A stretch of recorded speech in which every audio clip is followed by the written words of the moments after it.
Good evening जी, good evening. क्या हाल चाल?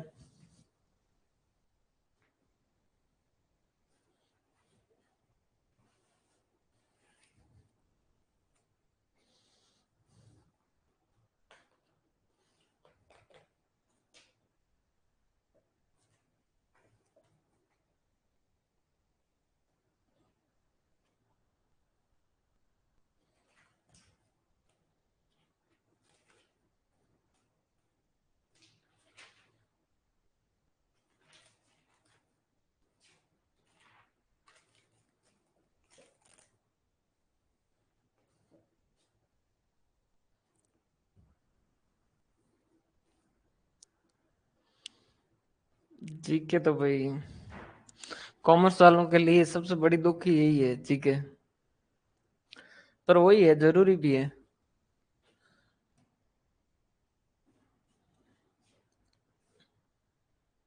हर state जो है वो ये करता ही है कि भाई अपने स्टेट के लोगों को थोड़ा फायदा मिले उसके लिए।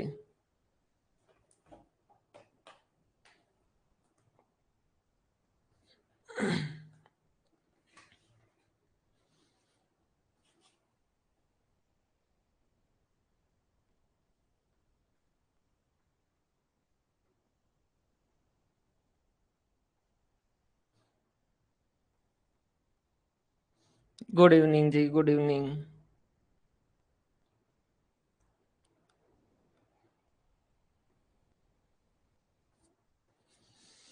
गुड इवनिंग जी, शुरू करें भाई।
नहीं, अभी तो नहीं है।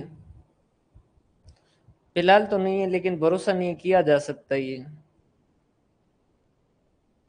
भाई कोशिश करें उसमें भी जो वो 30-35 तक जो वो जाए।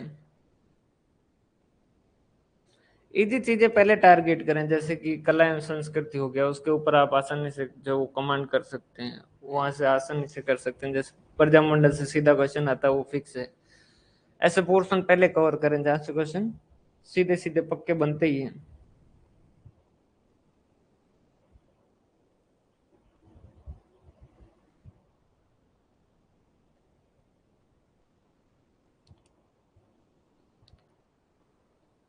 शुरू करें।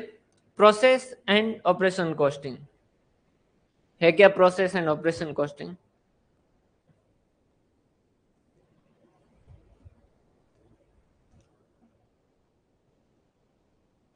हाँ जी, हो जाएगा, उसमें भी हो जाएगी ये। अगर आप एक अच्छी भर्ती की अच्छे से तैयारी कर लेते हो ना, तो आप फिर बाकी बहुत सारी भर्तियों के लिए अपने आप से जो आगे आ जाते हो। जैसे कि एक, अगर आपने अच्छे से तैयारी की है, मान लीजिए आपने इस असिस्टेंट प्रोफेसर एबीएसटी की अच्छे से तैयारी कर ली है, तो उस केस के अंदर आपको बाकी बहुत सारी जगह जो आपको एडवांटेज मिलेगा।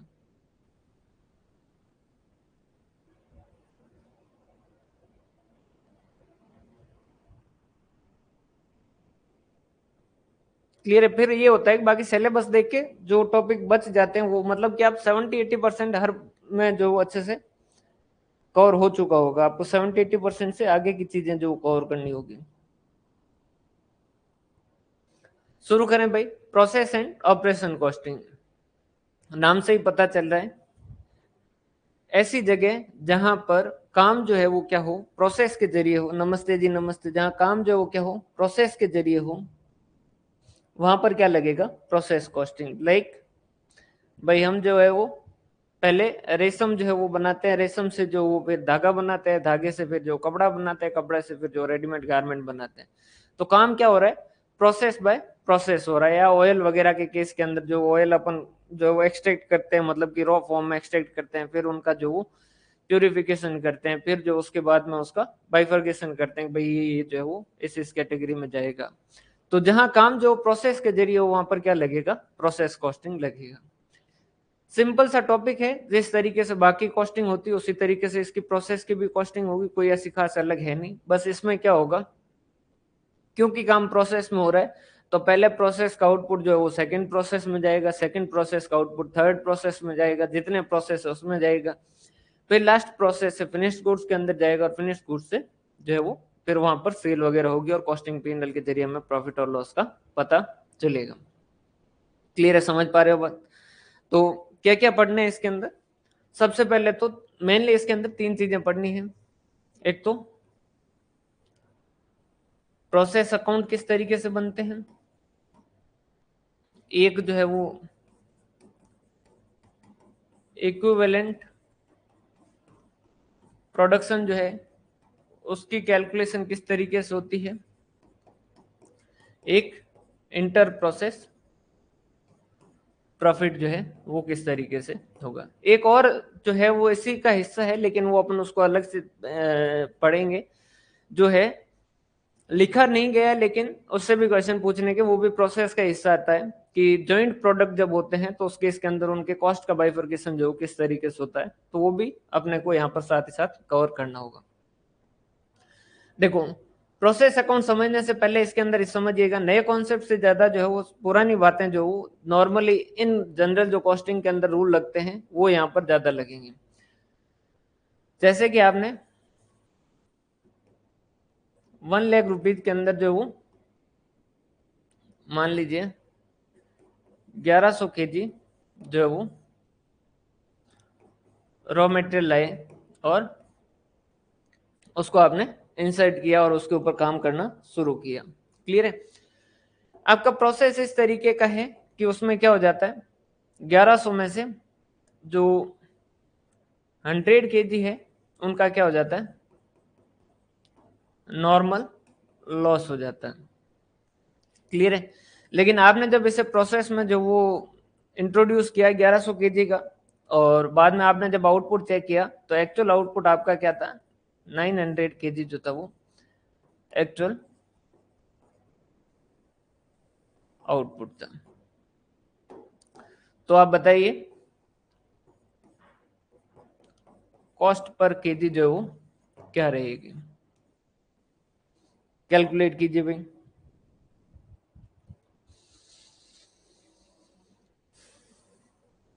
1 लाख रुपए में 1100 kg रॉ मटेरियल खरीदा, 100 kg जो नॉर्मल लॉस होता है, और 900 kg जो वो एक्चुअल आउटपुट अपने को रिसीव हुआ है, तो कॉस्ट पर केजी जो वो क्या होगा।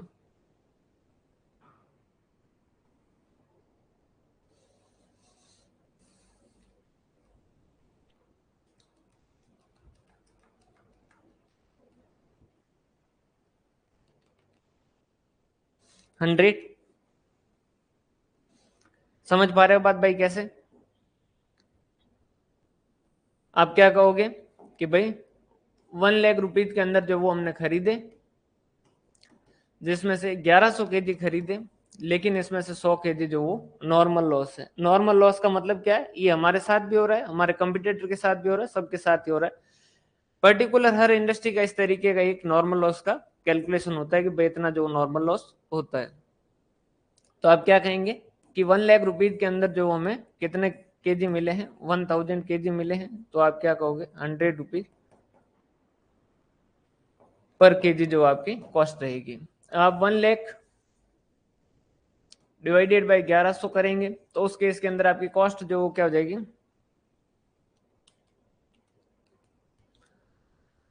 90.90। और अगर आप मान लीजिए 1 लाख डिवाइडेड बाय 900 कर लेते हैं, तो उस केस के अंदर क्या होगा, 1 लाख डिवाइडेड बाय 900, 111.111। दोनों केस में फर्क क्या है, धन्यवाद जी। देखो दोनों केस में फर्क क्या है, देखिए ये क्यों नहीं होगा और ये क्यों नहीं होगा, ये इस वजह से नहीं होगा क्योंकि पूरी इंडस्ट्री के अंदर ही ये सीन है कि भाई 1100 केजी खरीदते हैं तो वहां 1000 केजी ही बचते हैं। अगर आप 1100 के हिसाब से करोगे कैलकुलेशन, आपकी कॉस्ट तो कम आएगी, लेकिन ये कॉस्ट कम आने का मतलब क्या है कि आप जो है वो कस्टमर से पूरा रिकवर कर नहीं रहे हो। क्लियर है, क्योंकि भाई आपको 1 लाख रुपए में 1100 केजी मिल ही नहीं रहे हैं, 1100 में से जो वो हजार ही मिल रहे हैं, तो आपको क्या करना चाहिए, 1000 ही करना चाहिए। सर लेकिन हमें तो 900 केजी मिले। अब 900 केजी जो मिले ना, तो वो अपने लखनऊ से जो खराब हुए, समझ आ रही बात, कि भाई 1100 में से 100 केजी का नुकसान होके 1000 केजी जो वो हमें यूनिट्स मिलनी चाहिए थी, लेकिन हमें कितनी मिली, 900 केजी ही मिली। तो इसका मतलब क्या है, हमने जो वो मान लीजिए वेस्टेज ज्यादा कर दिया। अगर हमने कुछ वेस्टेज ज्यादा कर दिया है तो उस केस के अंदर हम कस्टमर से चार्ज जो वो नहीं कर सकते। समझ आ रही बात, क्लियर है। अगर हमारा जैसे जैसे क्वेश्चन पूछा जाता है कि भाई हमारा जो है वो एक कोई एम्प्लॉय है, वो गाड़ी लेके आ रहा था और गाड़ी लेके आते वक्त उसका क्या हो गया, फाइन कट गया और उससे 10,000 रुपए जो चार्ज कर दी गए। क्या ये हमारी कॉस्ट का हिस्सा बनेगा क्या, कभी नहीं, क्योंकि पेनल्टी, फाइन और एक वर्ड और होता है डिमरेज। डिमरेज क्या होता है, जैसे मैंने आपसे गुड्स खरीद लिया और उसके बाद में मैं आपसे सप्लाई नहीं ले रहा हूँ और बहुत समय हो गया, आपने फोन किया कि सर आपका गुड्स जो पड़ा है आप इसे लेके जाइए। मैंने कहा कि मैं थोड़े टाइम में आके लेके जाता हूँ, 3-4 महीने हो गए मैं ले ही नहीं जा रहा हूँ। अब मैं क्यों नहीं लेके जा रहा हूँ, मेरे को पता है कि गुड्स मैंने खरीद लिया, अब मेरा है। अगर मैं यहाँ लेके आके मेरे पास रखूंगा तो मुझे जो स्टोर करके रखना पड़ेगा, उस केस के अंदर स्टोरेज कॉस्ट मेरी लगेगी, तो मैं इस वजह से डिलीवरी जो वो नहीं ले रहा हूँ। ऐसे केस में सप्लायर क्या करता है, एक पेनल्टी चार्ज करता है, जिसका नाम जो क्या लिखा जाता है, डिमरेज लिखा जाता है। तो वो डिमरेज भी एक तरीके की क्या है, पेनल्टी है। समझ आ रही बात। तो ये जो पेनल्टी वगैरह जो भी होते हैं वो सारे के सारे एबनॉर्मल कॉस्ट होते हैं, और जो भी एबनॉर्मल कॉस्ट होते हैं उनको कस्टमर से चार्ज नहीं किया जा सकता। इस वजह से ये ऐसी कोई भी एबनॉर्मल कॉस्ट होगी तो वो हमारी कहाँ जाएगी, सीधी कॉस्टिंग पी&एल के अंदर जाएगी। क्लियर है। प्रोसेस अकाउंट कैसा बनेगा, नॉर्मली अकाउंट है जैसे बाकी अकाउंट बनते हैं वैसे वैसे।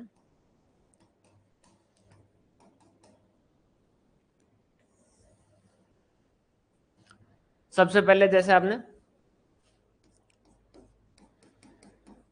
टू मटेरियल, जो भी मटेरियल इनपुट किया, टू लेबर, जो भी आपने लेबर इनपुट किया,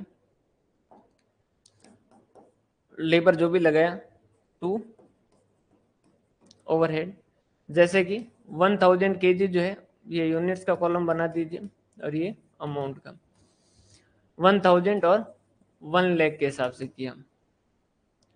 50,000 जो वो वेजेज का गया और 30,000 जो ये आपका ओवरहेड का गया।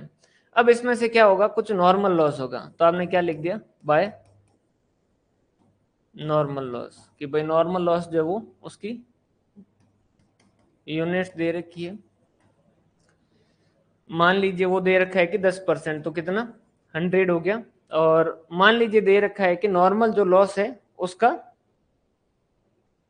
नहीं डिमरेज मींस कैरिंग कॉस्ट नहीं है, demurrage means penalty charge by supplier. Supplier जो पेनल्टी चार्ज करता है for not taking delivery, delivery जो है वो नहीं लेने के कारण जो बायर है वो एक स्पेसिफाइड पीरियड के अंदर अगर जो सप्लाई नहीं रिसीव कर रहा है, तो उस केस के अंदर सप्लायर जो है वो एक तरीके की पेनल्टी चार्ज करता है, जिससे अपन क्या करते हैं, डिमरेज। क्योंकि वो एक पेनल्टी है, इस वजह से वो एक तरीके का एबनॉर्मल नेचर है। हाँ, लगाया क्यों जाता है डिमरेज, लगाया जाता है क्योंकि सप्लायर की कैरिंग कॉस्ट लग रही है, उसको जस्टिफाई करवाने के लिए, भाई मेरा पैसा लग रहा है, तो वो आपसे क्या करेगा, पेनल्टी के रूप में चार्ज करेगा। समझ आ रही बात, क्लियर है। अब जैसे ये जो 100 यूनिट है वो क्या हो रही है, 2 रुपए के हिसाब से बिक रही है, तो मान लीजिए इससे 200 रुपए जो वो रिसीव हो गए। क्लियर है। ये करने के बाद में, इतना लिखने के बाद में आपको क्या करना है आगे। अब ये यूनिट जो भी बनेगी वो क्या होगी, या तो कंप्लीट हो जाएगी, तो जैसे प्रोसेस 2 में ट्रांसफर करेंगे, या फिर बाय क्लोजिंग WIP के रूप में रहेगी, किसी न किसी तरीके से रहेगी। क्लियर है। मान लीजिए अभी एक बार क्लोजिंग WIP के रूप में नहीं रखते हैं अपन, ये एक बार हटाते हैं, ये आगे इक्विवेलेंट प्रोडक्शन पढ़ने के बाद में देखेंगे। मान लीजिए बाय प्रोसेस सेकंड में जो हमने यूनिट ट्रांसफर की है 900 है, तो ये 850। अब यहाँ पर एक चीज समझिएगा, अब सर यहाँ तो 850 है, बाकी की कहाँ गई? बाकी की है जो एबनॉर्मल लॉस हो गया, मान लीजिए क्या हो गया? एबनॉर्मल लॉस हो गया। कितना है? 50 यूनिट है। अब इनका अमाउंट कैसे लिखा जाएगा? तो इनका अमाउंट लिखने के लिए आपको क्या करना पड़ेगा? पहले कॉस्ट पर यूनिट जो वो कैलकुलेट करना होगा। पहले क्या करना होगा? कॉस्ट पर यूनिट जो वो कैलकुलेट करना होगा। वो कैसे होगा? Material plus labour plus overhead minus realisable value of normal loss, जो भी नॉर्मल लॉस है उसकी realisable value divided by input minus normal loss. तो आप क्या कहेंगे कि सर हमने जो है वो 1 लाख रुपए रॉ मटेरियल के लगाए, 50,000 हमने लेबर के लगाए, 30,000 हमने ओवरहेड के लगाए। इसमें हमने 1000 केजी जो वो इनपुट इंट्रोड्यूस किया, लेकिन जो नॉर्मल लॉस हो गया उनसे कुछ पैसा रिकवर हो गया। कितने का? 200 रुपए उससे रिकवर हो गए। और 1000 में से 100 का जो क्या है? नॉर्मल लॉस है। समझ आ रही बात? कि भाई ये तो इतना तो पैसा लगा, लेकिन इस पैसे में से क्योंकि यूनिट में से नॉर्मल लॉस कम कर रहे हैं, अपन ये मान रहे हैं कि भाई जो अपने को यूनिट कितनी है 900 ही मिली है, तो अपन क्या करेंगे? इस नॉर्मल लॉस से जो रियलाइजेशन होगा उसको अपन क्या करेंगे? कॉस्ट में से भी कम कर देंगे। कितना आ रहा है भाई? 180 minus 200 divided by 900, 199.77 rupees. Clear है? इसके बाद में ये जो है ये हमारी क्या आ गई? कॉस्ट पर यूनिट जो वो आ गई। इसके हिसाब से हम क्या करेंगे? एबनॉर्मल लॉस और प्रोसेस 2 का जो वैल्यूएशन करेंगे। तो 50 इंटू 199.77 ये हो गया 9988 और ये हो जाएगा 850 इंटू 199.77। तो ये जो है वो 169,805 ये जो है ये इस तरीके से बनेगा। कितना हो रहा है? 200 प्लस 9988 प्लस 169,805 ये हो गया 179,993। वो फ्रैक्शन की वजह से एरर आ रहा है। बाकी कितना आ जाएगा? 1,80,000। दोनों साइड कितना आ जाएगा? 1,80,000। क्लियर है? अब कई बार क्या होता है, जैसे कि मान लीजिए यहां पर क्या होता, ये जो है आउटपुट इसका जो दे रखा होता वो 950 दे रखा होता। अब 950 दे रखा है मतलब क्या है कि 900 यूनिटें मिलनी चाहिए थी, लेकिन हमें क्या मिल गई? 950 यूनिटें मिल गई। अब सर ऐसा कैसे हो सकता है? नॉर्मल लॉस तो कहा है कि होना ही चाहिए। कई बार ऐसी सिचुएशन हो सकती है कि नॉर्मल लॉस नहीं हो, और ऐसी सिचुएशन में जो है ये एक्स्ट्रा यूनिट जो मिली है उसे अपन क्या कहेंगे? फिर ये एबनॉर्मल लॉस वाला केस नहीं हो जाएगा, फिर अपन क्या कह देंगे? टू एबनॉर्मल गेन कह देंगे। कितना? 50 यूनिट। और ये जो वो 950 के हिसाब से और 50 के हिसाब से 50 इंटू 199.77 ये हो गया 9988 और ये हो जाएगा 950 इंटू 199.77 189,781 या 2 कर दीजिए। ठीक है? क्लियर भाई? यहां तक की बात समझ आई? क्लियर है? अब यहाँ पर एक दिक्कत जो है वो इसके अकाउंट में कौन से में आती है? नॉर्मल लॉस, अबनॉर्मल लॉस और अबनॉर्मल गेन के जो अकाउंट है उनके अंदर जो है वो आपको थोड़ा सा समझना होगा। पहले अपन बात करते हैं जो यूनिट है एबनॉर्मल लॉस हुई। पहले जो केस अपन ये वाला ही लेते हैं, जो एबनॉर्मल गेन लास्ट में लेंगे। ये जो है वो ये 850 ले लीजिए और ये 50 ले लीजिए।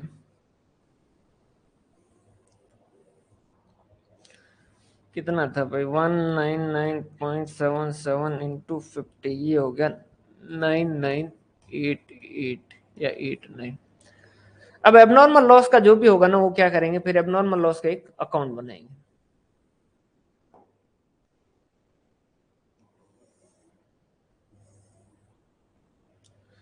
ये हो गया आपका एबनॉर्मल लॉस का अकाउंट। अब एबनॉर्मल लॉस के अंदर क्या होगा, सबसे पहले तो 50 यूनिट 9989 के हिसाब से यहाँ आइए, 50 यूनिट 88 सॉरी 9989 9989 के हिसाब से यहाँ आइए। ये तो अपन क्या कर देंगे, जैसे प्रोसेस 1 है तो क्या कर देंगे, 2 प्रोसेस 1 कर देंगे। अब ये यूनिट क्या है, एबनॉर्मल लॉस है। अब हो सकता है कि इनसे कुछ पैसा रियलाइज हो सकता है कि इनसे कुछ पैसा रियलाइज नहीं हो। अगर कुछ पैसा रियलाइज होगा तो अपन क्या कर देंगे, इधर बाय कैश कर देंगे, भाई इसमें से कुछ पैसा रिकवर हो गया। मान लीजिए 50 रुपीज जो वो 10 के हिसाब से सेल हो गई, तो अपन क्या कर देंगे, 500 रुपीज जो वो यहाँ 50 का 10 के हिसाब से 500 रुपीज रिसीव हो गया। बाकी का जो भी अमाउंट होगा वो कहाँ चला जाएगा, by costing P and L account. कई कॉस्टिंग पी एंड एल लिखते हैं, कई जो है वो इसको इनकम स्टेटमेंट अकाउंट लिखते हैं, जैसे जिसकी अच्छा। तो 9989 माइनस 500, ये हो गया 9489, इतना जो वो इसमें चला जाएगा। क्लियर है? अगर यहीं पर सपोज जो है वो क्या होता, एबनॉर्मल सॉरी पहले नॉर्मल लॉस ले लेते हैं, एबनॉर्मल लॉस जो एबनॉर्मल गेन सबसे लास्ट में लेते हैं। अगर नॉर्मल लॉस है तो नॉर्मल लॉस के केस में क्या हो जाएगा, कितनी यूनिट है, 100 यूनिट है और 1 से 2 रुपए रिसीव होंगे, मतलब कि 200 के हिसाब से। तो हम क्या करेंगे, 2 प्रोसेस 100 यूनिट 200 के हिसाब से। ये 200 क्या है, रियलाइजेबल वैल्यू है कि इतना पैसा इससे रियलाइज होगा, इसका मतलब क्या है, बाय कैश है, कितना है, 200 है। इससे कुछ कॉस्टिंग पीरियड में जाएगा क्या, नहीं। इससे कुछ कॉस्टिंग पीरियड में जाना चाहिए क्या, नहीं। समझ आ रही है बात? ये जो है नॉर्मल लॉस से कुछ कॉस्टिंग पीरियड में जाना चाहिए क्या, नहीं। नॉर्मल लॉस जो है वो कॉस्ट पर यूनिट जो है उसको इंक्रीज करता है। नॉर्मल लॉस जो है वो कॉस्ट पर यूनिट जो है उसको इंक्रीज करता है। एबनॉर्मल लॉस जो है वो हमारे लॉस को इंक्रीज करता है। क्या ये मेरा स्टेटमेंट सही है? Normal loss cost of production को इंक्रीज करता है या कॉस्ट पर यूनिट जो है उसको इंक्रीज करता है। समझ आ रही है ना बात? और एबनॉर्मल लॉस अगर है तो वो हमारे कॉस्टिंग बिनल जाएगा, मतलब हमारा नुकसान जो वो बढ़ाएगा। सही है भाई? इसके बाद में आता है एबनॉर्मल गेन। इसमें अब थोड़ा सा आप ध्यान से समझिएगा। एबनॉर्मल गेन अकाउंट, अगर एबनॉर्मल गेन होता तो उस केस के अंदर क्या होता, मान लीजिए 50 यूनिट है जो एबनॉर्मल गेन होती है, तो ये प्रोसेस में किस साइड में लिखे जाते हैं, 2 एबनॉर्मल गेन कि भाई 50 यूनिट और 9989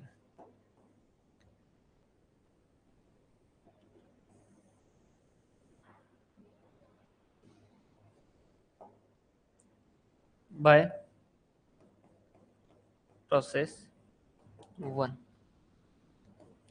50 यूनिट है 9989 के हिसाब से। क्लियर है? यहां तक की बात क्लियर है, इसमें कोई दिक्कत वाली बात नहीं है। सोच के बताइए कि क्या ये जो है पूरा अमाउंट आपके कॉस्टिंग पिंडल के अंदर जाना चाहिए या नहीं जाना चाहिए। क्या ये पूरा अमाउंट जो है वो कॉस्टिंग पिंडल में जाना चाहिए, क्या हमें ऐसा करना चाहिए, to costing P and L 50 unit 9989, क्या ये ऐसा करना चाहिए क्या?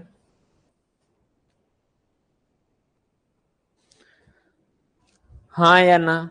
भाई दोनों आंसर लिख दिए, ऊपर यस लिख के फिर नो लिख दिया है।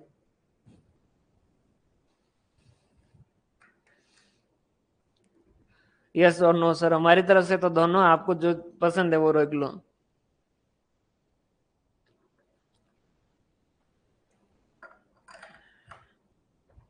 नो। कोई कारण बता सकता है?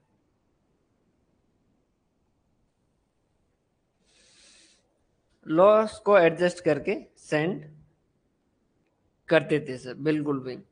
अब नॉर्मल लॉस को एडजस्ट क्यों करते हैं समझिएगा। एबनॉर्मल गेन का मतलब क्या है, ये नॉर्मल लॉस के मतलब ये यूनिट अगर एबनॉर्मल गेन नहीं होती, समझिएगा, अगर ये एबनॉर्मल गेन नहीं होता तो ये आपकी क्या बनती, नॉर्मल लॉस बनती। और अगर ये नॉर्मल लॉस बनती तो भी आपकी क्या होती, कॉस्ट के अंदर ही एक तरीके से एडजस्ट होती। समझ आ रही बात? कॉस्ट के अंदर एडजस्ट होना मतलब कि अल्टीमेटली आपके कस्टमर से रिकवर करने वाली सिचुएशन के अंदर ही बात बनती। समझ आ रही बात? तो अगर ये एबनॉर्मल लॉस नहीं होता तो ये 50 क्या होती। अगर मान लीजिए इस पूरे क्वेश्चन के अंदर एबनॉर्मल लॉस कुछ भी नहीं होता, एबनॉर्मल लॉस ये 50, सॉरी सॉरी, एबनॉर्मल गेन अगर नहीं होता तो ये 50 क्या होता। अगर ये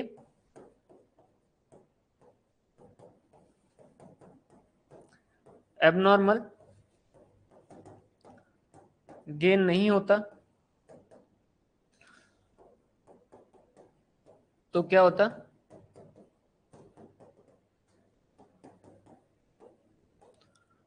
नॉर्मल लॉस। यहां समझिएगा।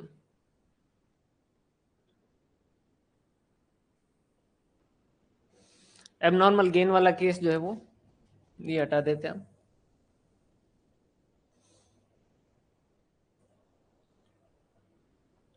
ये कितना होता, 950 होता। समझ आ रही बात? तो ये क्या होता, नमस्ते जी, ये क्या होता, एबनॉर्मल गेन अगर नहीं होता तो उस केस के अंदर ये जो क्या बनता, नॉर्मल लॉस बनता। मतलब कि अगर ये 50 का एबनॉर्मल गेन नहीं होता ना, तब तक जो है वो नॉर्मल लॉस ही बनता। उससे अगर ज्यादा होता तो उस केस के अंदर एबनॉर्मल लॉस बनता। समझिएगा भाई, थोड़ा सा इसके अंदर जो पॉइंट है, इस वजह से इसको थोड़ा सा समझिए, क्योंकि आगे भी काम आएगा। जब हम इक्विवेलेंट प्रोडक्शन जब पढ़ेंगे ना, तब भी ये काम आएगा। अगर ये एबनॉर्मल गेन नहीं होता ना, तो अल्टीमेटली ये क्या इफेक्ट करता, नॉर्मल लॉस को। अब ये एबनॉर्मल गेन हो गया है, तो ये एबनॉर्मल गेन क्या है, इस नॉर्मल लॉस के जो होने वाली यूनिट है उसमें से एडजस्ट हुआ है। समझ पा रहे हो बात? ये जो है, ये जो 50 हुई है ना भाई, ये जो 950 हुए, ये 900 में से क्या है, इसको दो चीजें, 900 तो एक्चुअल में प्रोडक्शन होना चाहिए था। 900 तो एक्चुअल में प्रोडक्शन होना चाहिए था कि भाई 1000 का इनपुट देते थे, 100 का नॉर्मल लॉस बनता है, 100 का नॉर्मल लॉस होना चाहिए था, बाकी बचने चाहिए थे 900। ठीक है। और लेकिन आपके कितने हुए, एक्स्ट्रा 50 हुए। ये जो एक्स्ट्रा 50 हुए ये किस में से हुए, नॉर्मल लॉस में से हुआ है। आराम समझिएगा, इसमें लगेगा थोड़ा, एक इसमें और एक इक्विवेलेंट प्रोडक्शन, दो में जो टाइम लगेगा। ये दो ही पॉइंट है इसके अंदर, पूरे चैप्टर के अंदर। समझिएगा, ये जो 950 यूनिट हुई है, अल्टीमेटली होना क्या चाहिए था भाई, सही तरीका क्या था कि 1000 यूनिट इंट्रोड्यूस करते, 100 का नॉर्मल लॉस होता और 900 का जो है वो आउटपुट आना चाहिए था। लेकिन आपका आउटपुट जो क्या हो गया, 950 हो गया। ये जो वो क्या हो गया, 950 हो गया। अब 950 जब हुआ है, ये जो 950 हुआ है, तो ये जो एक्स्ट्रा 50 यूनिट्स हुई है, ये एक्स्ट्रा 50 यूनिट्स किस में से आई है, इस नॉर्मल लॉस में से आई है। ये एक्स्ट्रा 50 यूनिट्स जो क्या होगी, नॉर्मल लॉस से आएगी। अब जब आप कॉस्ट पर यूनिट कैलकुलेट कर रहे थे, जब आप कॉस्ट पर यूनिट कैलकुलेट कर रहे थे, उस वक्त क्या एबनॉर्मल गेन और एबनॉर्मल लॉस कोई भी चीज कंसीडर करोगे क्या, नहीं, कोई भी चीज जो कंसीडर नहीं करोगे। इन रियल सिचुएशन अगर आप नहीं देखते तो रियल सिचुएशन के अंदर जो नॉर्मल लॉस कितना हुआ है, अगर ये एबनॉर्मल गेन इस साइड नहीं लिखे तो ये नॉर्मल लॉस कितना हुआ है, 50 हुआ है। समझ आ रही बात? नॉर्मल लॉस कितना हुआ है एक्चुअल में, 50 हुआ है, और 100 के हिसाब से हुआ है। यहां तक की बात समझ आई?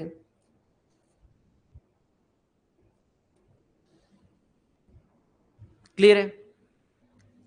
तो ये जो एक्स्ट्रा 50 यूनिट है ना, ये अगर एबनॉर्मल गेन होता है तो एबनॉर्मल गेन को माना जाता है कि एबनॉर्मल गेन किससे रिलेटेड होता है, नॉर्मल लॉस में से एडजस्ट होता है। ये जो एबनॉर्मल गेन क्या है, ये नॉर्मल लॉस में से क्वांटिटी को कम करता है। ये क्या करता है, नॉर्मल लॉस में से क्वांटिटी जो है वो क्या करता है, कम करता है। इस वजह से जब हम एबनॉर्मल गेन की कॉस्ट कैलकुलेट करते हैं, अगर हम कहते हैं कि एबनॉर्मल गेन जो है वो कितने का हुआ है, एबनॉर्मल गेन 9989, हम कहते हैं कि एबनॉर्मल गेन हमें हो गया है 9989 का हुआ है। हमने कहा कि एबनॉर्मल गेन जो वो कितने का हुआ, 9989 का। उसने कहा नहीं, आगे वाले ने क्या कहा, नहीं, कि ये जो 9989 कॉस्ट है ना, ये तो आप पूरी कंसीडर कर रहे हो, अगर ये एबनॉर्मल गेन नहीं होता तो क्या होता। हमने कहा ये एबनॉर्मल गेन नहीं होता तो 50 का नॉर्मल लॉस बनता। उन्होंने कहा कि ये नॉर्मल लॉस बनता तो उस केस के अंदर क्या होता। हमने कहा नॉर्मल लॉस जो उससे जितनी रिकवर अमाउंट होती है उतनी हम क्या कर देते हैं, कॉस्ट में से कम करते हैं और उसके हिसाब से कॉस्ट पर यूनिट कैलकुलेट करते हैं। समझ आ रही है बात भाई, हम क्या करते हैं उसमें से ये कॉस्ट पर यूनिट में से जो क्या करते हैं, कम करते हैं। हम उन्होंने पूछा क्या करते हो, हमने कहा बिल्कुल करते हैं, बिल्कुल सही बात है, इसमें कोई भी दिक्कत वाली बात नहीं। तो उन्होंने कहा ये जो अमाउंट है, ये जो 9989 आप कह रहे हो कि पूरे जो है इसकी फायदा 9989 का हुआ है, तो उन्होंने कहा ये 9989 का नहीं हुआ, इसमें से जितना पैसा, अगर ये एबनॉर्मल गेन नहीं होता तो आपका क्या बचता, नॉर्मल लॉस बनता, और नॉर्मल लॉस बनता तो आपकी कॉस्ट में से कितना कम होता, 100 रुपए जो क्या होता, कम होता। तो ये जो है पूरा 9989 का फायदा नहीं है। 100 रुपीज तो आपके वैसे भी कॉस्ट के हिस्से नहीं बनते, 100 रुपीज का तो आपका वैसे भी कॉस्ट का हिस्सा नहीं बनता। क्यों, क्योंकि आपने यहाँ क्या किए, 200 जो वो लेस किए, तो आपका 100 रुपीज तो क्या बनता, कभी भी कॉस्ट का हिस्सा बनता ही नहीं। तो ये कहते हैं कि इसमें से जो नॉर्मल लॉस है उतना अमाउंट क्या कीजिएगा, इसमें से एडजस्ट कीजिएगा, इतना जो आप क्या कीजिएगा, टू एडजस्टमेंट फॉर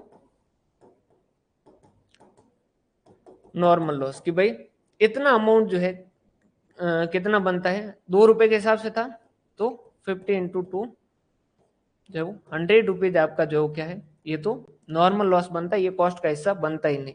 तो अल्टीमेटली आपको फायदा कितने का हुआ, 9989 का नहीं, 9889 का हुआ है। कितने का हुआ है, 9889 का हुआ है। एक बार इसको वापस आराम से देख लीजिए, आराम से सोच लीजिए। वैसे आप सबने रट तो रखा ही है, लेकिन इसको एक बार वापस जो देख लीजिए ताकि आपको और ज्यादा इसको अच्छे से समझ आएगा।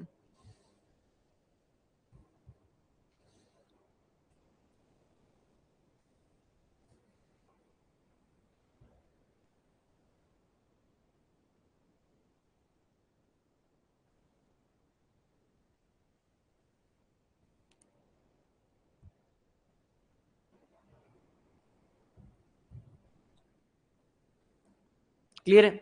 अब एक बार अपन इसका क्या करते हैं, पूरे का एक एग्जांपल जो वो अपन एबनॉर्मल गेन का एग्जांपल बना के जो सारे अकाउंट बनाते हैं, तब आपको ये और ज्यादा क्लियर समझ आएगा। जैसे कि क्वेश्चन जो था वो क्या था, टू मटेरियल 1000, ये 1 लाख,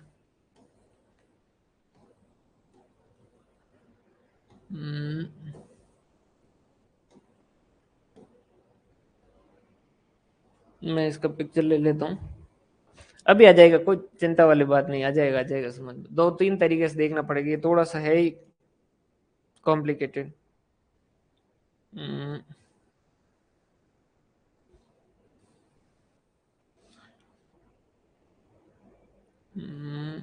क्या नाम है इसका, कैमरा,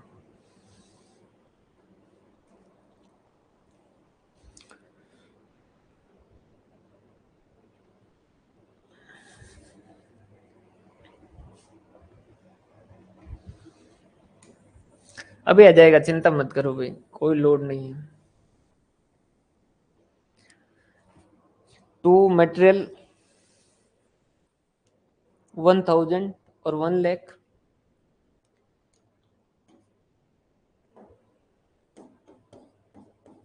टू लेबर जो है वो दे रखा है 50,000, टू ओवरहेड दे रखा है 30,000 बाय नॉर्मल लॉस जो कि अपना 100 और पर यूनिट के हिसाब से अपन देखते हैं तो 200 रुपये। ठीक है, ये किया हमने। फिर उसके बाद में अपन ने क्या किया, ये लिखने के बाद सीधा लिखा cost per unit is equal to 1 lakh plus 50,000 plus 30,000 180,000 minus 200 179,800 divided by जो है वो 900 डिवाइडेड बाय 900 कितना आएगा 199.77 रुपये। ठीक, इसके बाद में बाय प्रोसेस सेकंड जो कि कितना है 950, तो हमने क्या कहा 950 इंटू 199.77 189,781। ठीक, टू एबनॉर्मल गेन कितना हुआ 199.77 इंटू 50 9989। ठीक, यहां तक का तो अपन लिखा।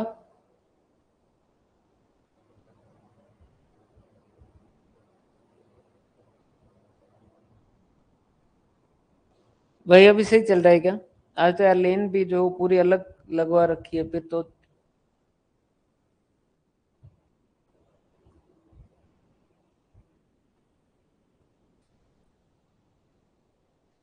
ठीक है, अब देखो आराम से ध्यान से जो है, अब आप बोलोगे और मैं लिखूंगा ना, इसीलिए थोड़ा फटाफट फटाफट लिखते जाइएगा। ये मैंने एक बनाया अकाउंट, नॉर्मल लॉस का अकाउंट। ठीक है, टू प्रोसेस इतना मैं लिख देता हूं, टू प्रोसेस 1 100 यूनिट 200 रुपये।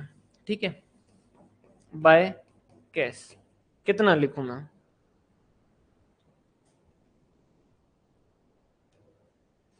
कितना लिखूं मैं बाय कैश कितना लिखूं,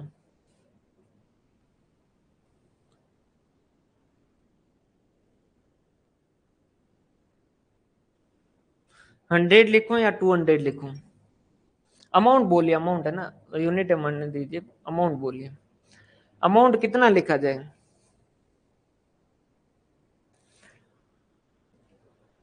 ऑप्शन ए 100 रुपये, ऑप्शन बी 200 रुपये,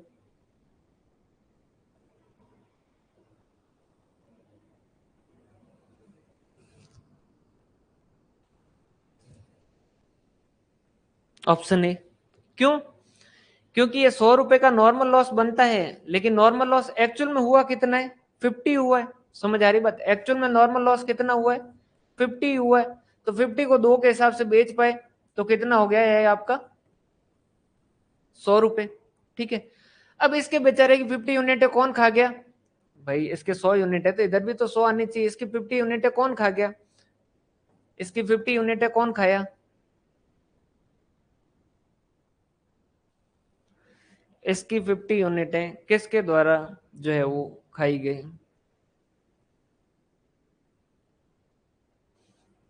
ये कह रहा था कि देखो 100 तक का नॉर्मल लॉस बनता है, मैं जो है वो मेरा बनता है, मैं कर सकता हूं, और मैंने इसके हिसाब से ये कॉस्ट पर यूनिट भी इसी एक के हिसाब से जो कैलकुलेट करवाई है। समझ आ रही बात? अब ये जो 50 यूनिट है ये कौन खा गया? एबनॉर्मल गेन अकाउंट 50 कितने के हिसाब से 100। यहां तक में कोई डाउट? यहां तक की बात समझ आ रही है? यहां तक की बात समझ आ रही है?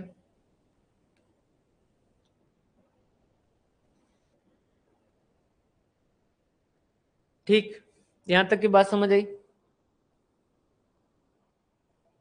अरे यहां तक की क्यों नहीं समझ आई भाई? देखो ये कह रहा है कि 100 यूनिट जो वो नॉर्मल लॉस की होगी और उससे 200 रुपए रियलाइज होंगे, लेकिन एक्चुअल में नॉर्मल लॉस हुआ कितना है 50 यूनिट हुआ है। एक्चुअल में नॉर्मल लॉस हुआ कितना है 50 यूनिट ही हुआ है, तो हमें पैसा कितना मिला, 100 ही मिला। तो बाकी का जो एक्स्ट्रा 50 यूनिट है वो किस वजह से नहीं मिला, तो हमने कहा कि वो एबनॉर्मल गेन की वजह से नहीं मिला। समझ आ रही बात? हमने इससे पूछा कि हे नॉर्मल लॉस, बेटा बता तेरे क्या दिक्कत हुई।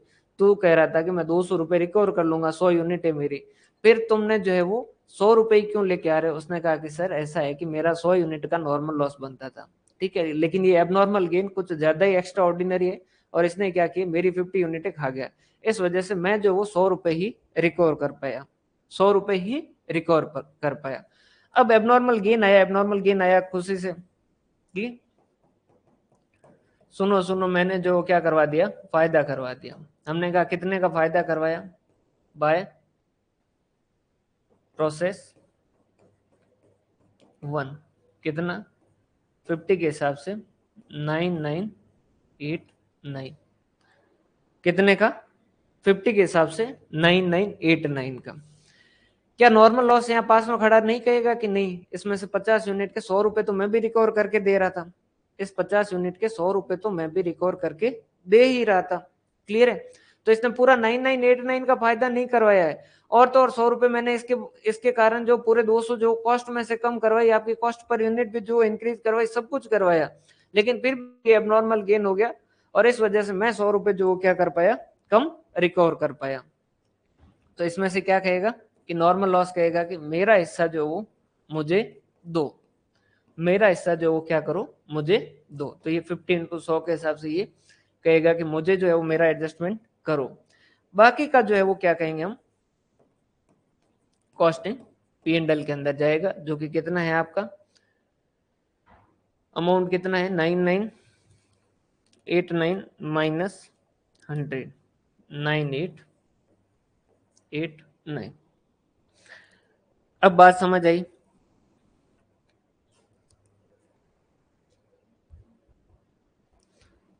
अब बात समझ आई भाई?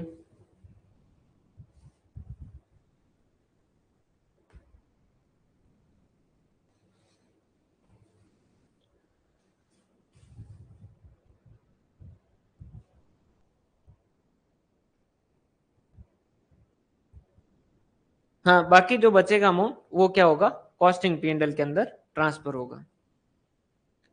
क्लियर है? साथ में एक बार बना के भी देख लेते हैं, कॉस्टिंग पी एंड एल के अंदर जो क्या बनेगा आपका, कॉस्टिंग पी एंड एल भी कहा जा सकता है, ऐसे इनकम स्टेटमेंट भी कहा जा सकता है, और इनकम स्टेटमेंट भी कहा जा सकता है। इसमें क्या होगा, प्रोसेस 1 से 2 में जाएगा, 2 से 3 में जाएगा, जितने प्रोसेस होंगे उसमें जाएगा, लास्ट के अंदर जो किस में जाएगा, फिनिश स्टॉक के अकाउंट में जाएगा। उस फिनिश स्टॉक में से अपन क्या करेंगे, फिनिश स्टॉक से जितना, फिनिश स्टॉक का भी क्या होगा, ओपनिंग बैलेंस होगा, क्लोजिंग बैलेंस होगा। प्रोसेस जैसे 3 प्रोसेस है, मान लीजिए 3 प्रोसेस है, तो ये प्रोसेस फर्स्ट है, प्रोसेस सेकंड है, प्रोसेस थर्ड है। प्रोसेस 1 के अंदर क्या होगा, ओपनिंग कुछ होगा, क्लोजिंग कुछ होगा, ये कुछ जो कॉस्ट लगाएगा और वो क्या कर देगा, प्रोसेस 2 को भेज देगा।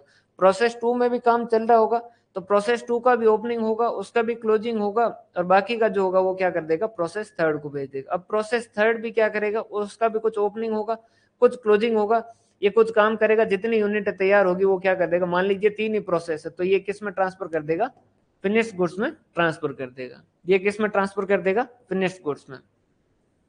क्लियर है? जो लास्ट प्रोसेस होगा वो किस में ट्रांसफर कर देगा, फिनिश गुड्स में कर देगा। अब बात करें फिनिश गुड्स की, तो फिनिश गुड्स क्या कहेगा कि इसके पास भी शुरुआत में होगा 2, ओपनिंग स्टॉक होगा इसके पास 2, प्रोसेस थर्ड से इसके पास कुछ आएगा। अब फिनिश गुड्स जो वो एक्चुअल में काम कुछ भी नहीं करेगा, वो जो वो इसी का काम, इसी के लिए अकाउंट बनाया जाएगा, जो क्या करेगा, ये सिर्फ फिनिश गुड्स के बारे में डिटेल देगा। अब ये क्या कहेगा कि देखो मेरे पास पहले से 100 यूनिटें पड़ी थी, 10,000 प्रोसेस थर्ड ने मेरे को और ट्रांसफर की, मेरे पास हो गई 10,100। इसमें से बाय क्लोजिंग स्टॉक मेरे पास अभी भी 500 जो वो अभी भी मेरे पास पड़ी है, तो 10,100 में से 500 पड़ी है, मतलब कि बाकी की कहाँ क्या कर दी होगी, उसने सेल कर दी होगी, तो बाकी का जो कहाँ ट्रांसफर कर देगा, कॉस्टिंग पी एंड एल में 9,600। समझ आ रही बात? ये सिर्फ अपन ने यूनिट लिखी, बाकी यूनिट के साथ अमाउंट भी ये लिखता जाएगा। तो ये जो 9600 यूनिटें हैं, ये क्या है, एक तरीके से ये वो यूनिटें हैं जो सेल हुई है इस साल, जो सेल हुई है। समझ आ रही बात भाई? शुरुआत के अंदर आपके पास 100 यूनिटें पहले से पड़ी थी, तैयार हुई एकदम, फिर 10,000 यूनिटें और आ गई है, तो टोटल आपकी 10,100 आ गई, जिसमें से 500 अभी भी आपके पास पड़ी, मतलब कि 9,600 यूनिटें आपकी क्या हो चुकी है, बिक चुकी है। ये जो यूनिटें बिक गई है, उनकी जितनी भी कॉस्ट होगी, यहाँ से प्रोसेस वाइज जो कॉस्ट आती गई है, और ये जो इनकी जितनी भी कॉस्ट होगी, वो कॉस्ट क्या कर देंगे अपन, यहाँ पर ले आएंगे टू फिनिश्ड गुड्स अकाउंट, कि भाई ये फिनिश्ड गुड्स से जो भी है, ये इतनी यूनिटें हैं और इनका इतना अमाउंट जो वो आ गया। क्लियर है यहाँ तक की बात? ठीक है। बाकी क्या होगा, बाकी एबनॉर्मल लॉस और एबनॉर्मल गेन से कुछ अमाउंट आएगा। जैसे एबनॉर्मल गेन से कितना आएगा, तो जितना भी आएगा by costing P&L, sorry to costing P&L, मतलब कि बाय एबनॉर्मल गेन के अकाउंट से जो भी आएगा, वैसा को ऐसा टू एबनॉर्मल लॉस के अमाउंट से आएगा। अब ये जो है इस साइड में फिनिश्ड गुड्स की कॉस्ट है, तो इस साइड में क्या लिख दीजिए, सेल्स लिख दीजिए, बाय सेल्स लिख दीजिए, तो बाकी का आपका क्या हो जाएगा, नेट प्रॉफिट और लॉस आ जाएगा, टू प्रॉफिट या फिर बाय लॉस, जो भी सिचुएशन है इनकी। क्या यहां तक की बात क्लियर है? ये सारी चीजें समझ आई?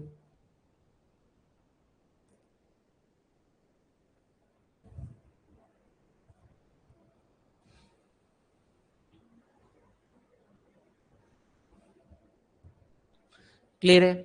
एबनॉर्मल लॉस में अगर पूछे कि कितना अमाउंट आएगा, तो हम क्या कहेंगे, cost of abnormal loss minus इसमें से क्या कर देंगे, realisable value of abnormal loss. अगर कोई पूछ ले कि एबनॉर्मल गेन में कितना अमाउंट आएगा, सीधा पूछा जाए तो आप क्या कहेंगे, cost of abnormal gain minus realisable value of abnormal gain at the rate of normal loss. Abnormal gain वाली यूनिट चाहे बिकती हो आपकी 500 रुपए में, लेकिन यहाँ पर लेस कितना होगा, अगर ये नॉर्मल लॉस होता तो उससे कितना रिकवर होता, मान लीजिए 10 रुपए पर यूनिट के हिसाब से होता, तो उस रेट से जो लेस करेंगे, और बाकी का सेल्स वाला और ये सारी सारी अमाउंट जो आ जाएंगे। क्या यहाँ तक की बातें क्लियर है भाई?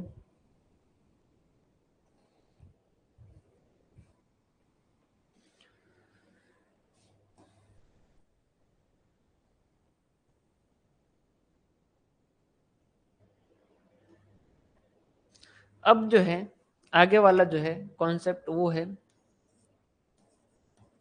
Equivalent production. थोड़ी सी इसकी कैलकुलेशन जो वो कॉम्प्लिकेटेड हो जाती है, थोड़ी सी भी नहीं, थोड़ी ज्यादा ही हो जाती है कॉम्प्लिकेटेड। एग्जाम के अंदर पर्टिकुलर इसका बड़ा क्वेश्चन तो बन नहीं सकता, लेकिन फिर भी अपन जो इसका एक इलस्ट्रेशन करेंगे, ताकि अपने को इसका ओवरऑल कॉन्सेप्ट जो वो समझ आए। नॉर्मली क्या होता है, इन्वेंट्री मैनेजमेंट के लिए अलग अलग तरीके होते हैं। कई जो फीफो तरीके से करते हैं, फर्स्ट इन फर्स्ट आउट, जो सबसे पहले आया उस पर काम करते हैं।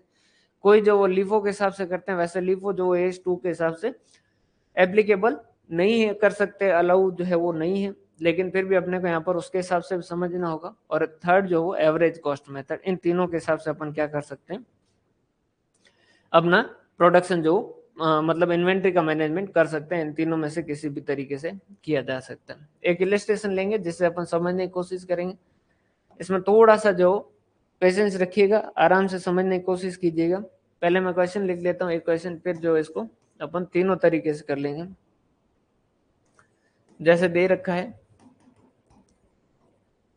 ओपनिंग WIP 2000 यूनिट्स, और जो कि है मटेरियल के केस में, लेबर के केस में, और ओवरहेड के केस में। मटेरियल जो है इस पे काम हो चुका है 100%, ये हो चुका है 60% और ये हो चुका है 60%। ठीक है, और इनकी कॉस्ट जो वो लग चुकी है 10,000, 6,000 और 3,000। 10,000, 6,000 और 3,000। इस साल जो इनपुट है वो है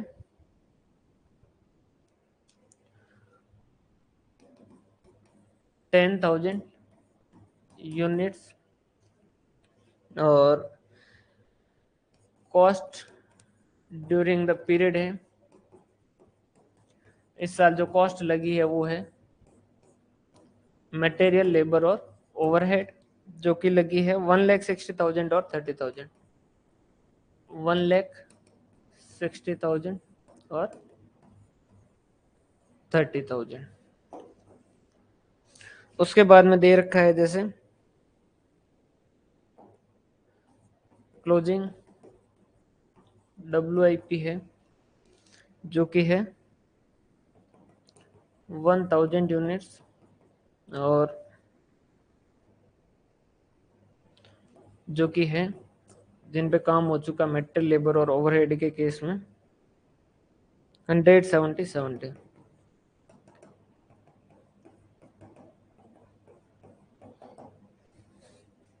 और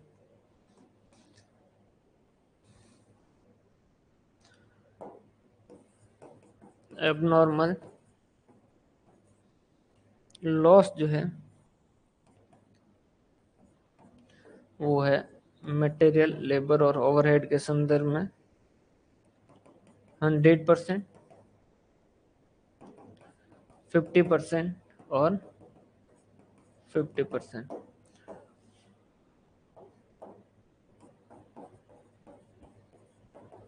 ट्रांसफर टू नेक्स्ट प्रोसेस जो है वो है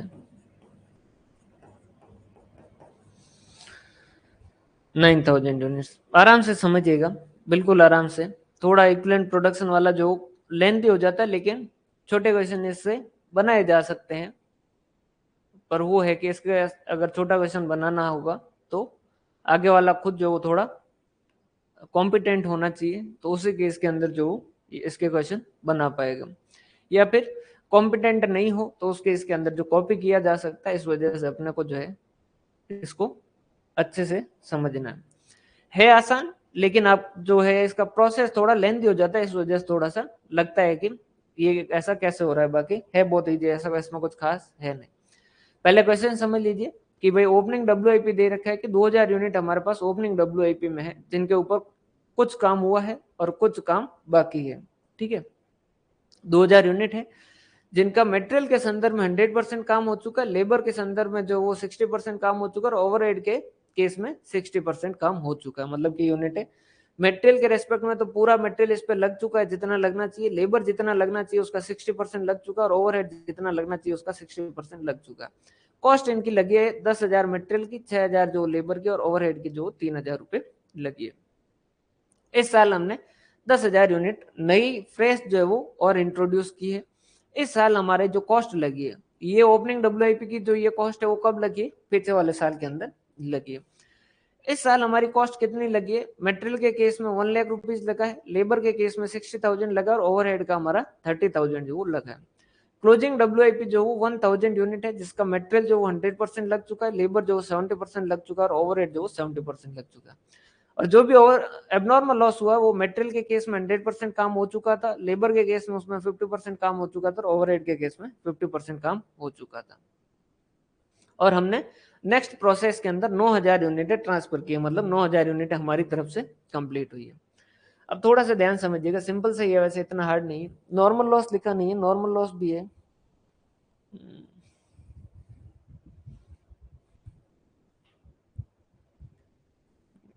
normal loss 10% of fresh input and opening WIP।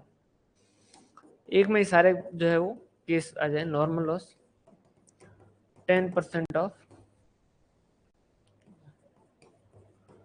Opening WIP and fresh input. देखो सबसे पहले अपने को कैलकुलेट करना होगा statement of equivalent production. Equivalent production का कॉन्सेप्ट क्या है? बिल्कुल सिंपल सी बात कहता है, ये कहता है कि भाई देखो, आप कहते हो 100 यूनिट है, 100% कंप्लीट है, मतलब कि वो कितने के बराबर है? 100 के बराबर। अगर 200 यूनिट है, 50% कंप्लीट है, मतलब कि वो कितने यूनिट के बराबर है? 100 यूनिट के बराबर। अगर कहें 200 यूनिट है, 10% कंप्लीट है, इसका मतलब वो कितनी यूनिट के बराबर है? 20 कंप्लीट यूनिट के बराबर है। क्लियर है? अपने को जब कॉस्ट पर यूनिट कैलकुलेट करना होगा तो अपने को क्या करना होगा? ये टोटल यूनिट कितनी बनी है वो पता होनी चाहिए, तभी जाके हम जो कॉस्ट पर यूनिट कैलकुलेट कर पाएंगे, अदरवाइज हम कॉस्ट पर यूनिट कैलकुलेट नहीं कर पाएंगे। इस वजह से अपने जो ये 50%, 10%, 100% है, इन सबको कन्वर्ट करके किस में करना है कि 100% में कन्वर्ट करो। 100% कितनी यूनिट बनी है। ठीक है, इस पूरे के लिए अपन क्या करते हैं? सबसे पहला प्रोसेस जो है कि स्टेटमेंट ऑफ इक्विवेलेंट प्रोडक्शन बनाते हैं। पहले हम बना रहे हैं statement of equivalent production FIFO method से, फिर जो अपन लिफो मेथड से, और फिर जो है वो एवरेज कॉस्ट से बनाएंगे।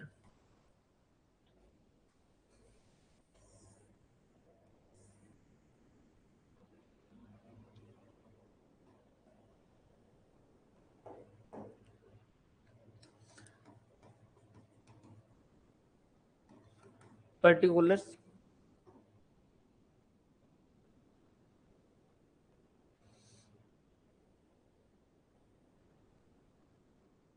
और यूनिट्स लिख दिया। पर्टिकुलर्स के अंदर क्या था? ओपनिंग WIP की कितनी यूनिट है भाई? 2000 यूनिट है, और जिनके ऊपर काम कितना हो चुका है? 100%, 60 और 60 काम हो चुका है। और फ्रेश इनपुट कितना है आपका? 10,000 kg। क्लियर है? इधर बात करें अगर पर्टिकुलर की और यूनिट्स की, मटेरियल, लेबर और ओवरहेड। अगर हम बात करें आउटपुट में, तो उन्होंने कहा कि कुछ तो जो है वो नॉर्मल लॉस हुआ है, कुछ जो है वो क्या हुआ है? ट्रांसफर टू नेक्स्ट प्रोसेस हुआ है, जिसमें से 2 हेडिंगें जाएगी जो कि अपन बाद में देखेंगे। और उसके बाद में जो है वो कुछ जो है वो क्या हुआ है? एबनॉर्मल लॉस हुआ है, और कुछ जो वो क्लोजिंग WIP हुआ है।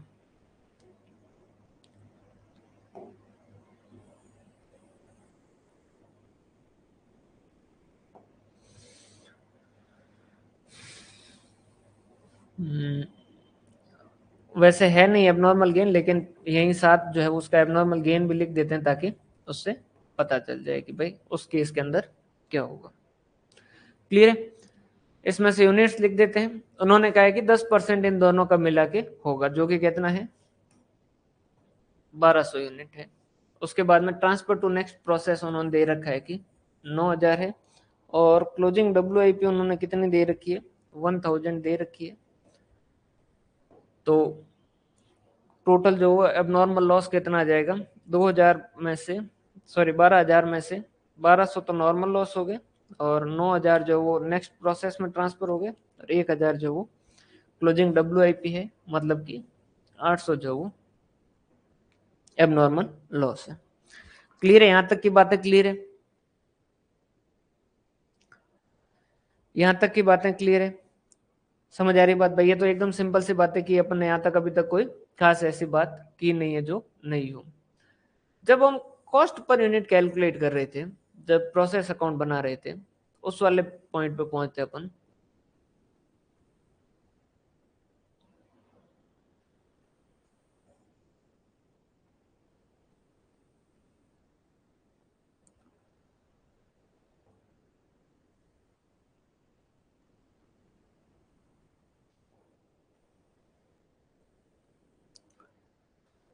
देखो भाई, यहां जब ये हम कॉस्ट पर यूनिट कैलकुलेट कर रहे थे, ये 900 यूनिट जो कैलकुलेट की थी, ये हमने कैसे कैलकुलेट की थी? हमने कहा कि इनपुट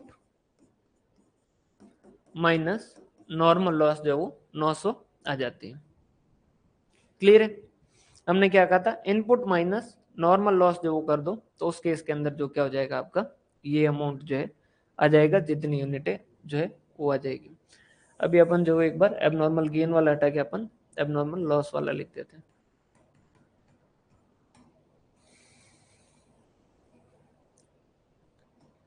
$850 और 50। क्या इस 900 को ऐसे भी कैलकुलेट किया जा सकता है?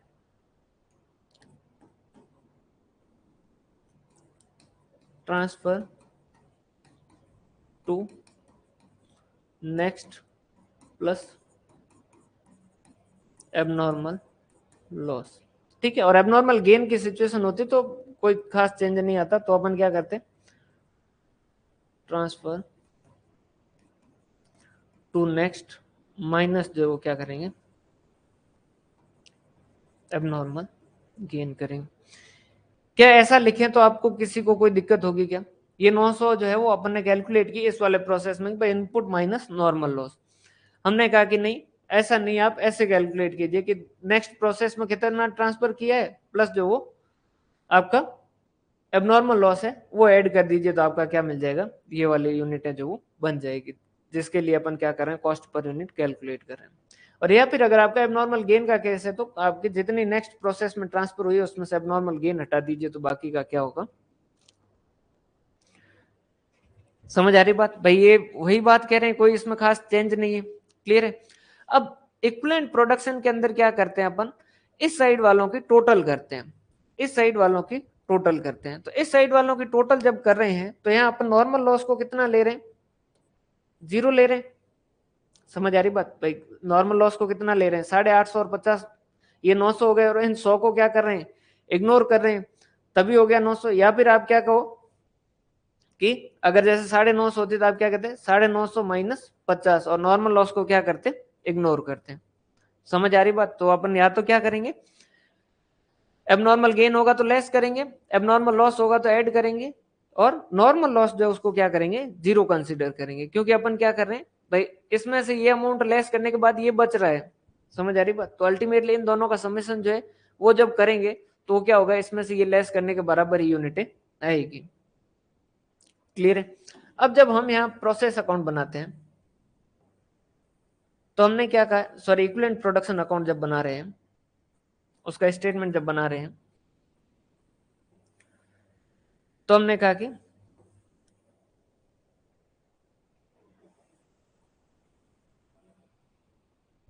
हमने कहा कि 12,000 का जो क्या किया है, इनपुट दिया है, इस 12,000 में से 1200 जो वो नॉर्मल लॉस है। इन 1200 नॉर्मल लॉस की क्वांटिटी क्या लेनी चाहिए, इनकी क्वांटिटी क्या लेनी चाहिए, क्योंकि यहां जब हम इक्विवेलेंट प्रोडक्शन कैलकुलेट करेंगे ना, तो हम क्या करेंगे, यहां जितना आएगा उसका क्या करेंगे, टोटल करेंगे। यहां जो भी आएगा, जितना भी आएगा उसका क्या करेंगे, टोटल करेंगे। यहां जितना भी आएगा उसका क्या करेंगे, टोटल करेंगे। तो नॉर्मल लॉस को कितना लेना चाहिए, क्योंकि यहाँ जो भी अमाउंट लिखोगे वो इस टोटल के अंदर आएगा, और जो टोटल आएगा वो आपका क्या बनेगा, यूनिट्स बनेगा। तो नॉर्मल लॉस की यूनिट्स कितनी लेनी चाहिए,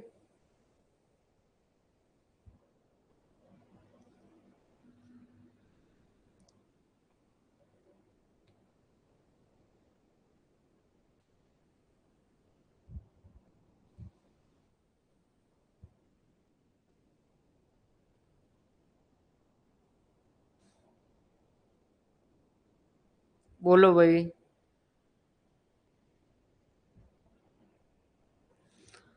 नॉर्मल लॉस की यूनिट्स कितनी लेनी चाहिए, 0। समझ आ रही बात? कितनी लेनी चाहिए, 0। देखिएगा, कंफ्यूज मत होइएगा ना, प्रोसेस अकाउंट में अपन क्या कर रहे थे, ये वाले अमाउंट में से ये लेस कर रहे थे, और इसमें से ये लेस करने के बाद अल्टीमेटली ये बच रहे थे।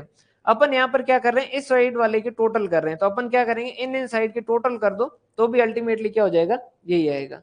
तो अपन क्या लेंगे इनकी, तो 0, 0 और 0। दूसरी चीज, एबनॉर्मल गेन जो है वो ऐड होगा इनके इन यूनिट, जब इक्विवेलेंट प्रोडक्शन की यूनिट जब कैलकुलेट करोगे तो वो ऐड होगा या लेस होगा। एबनॉर्मल गेन जो है उसे ऐड करना चाहिए या लेस करना चाहिए?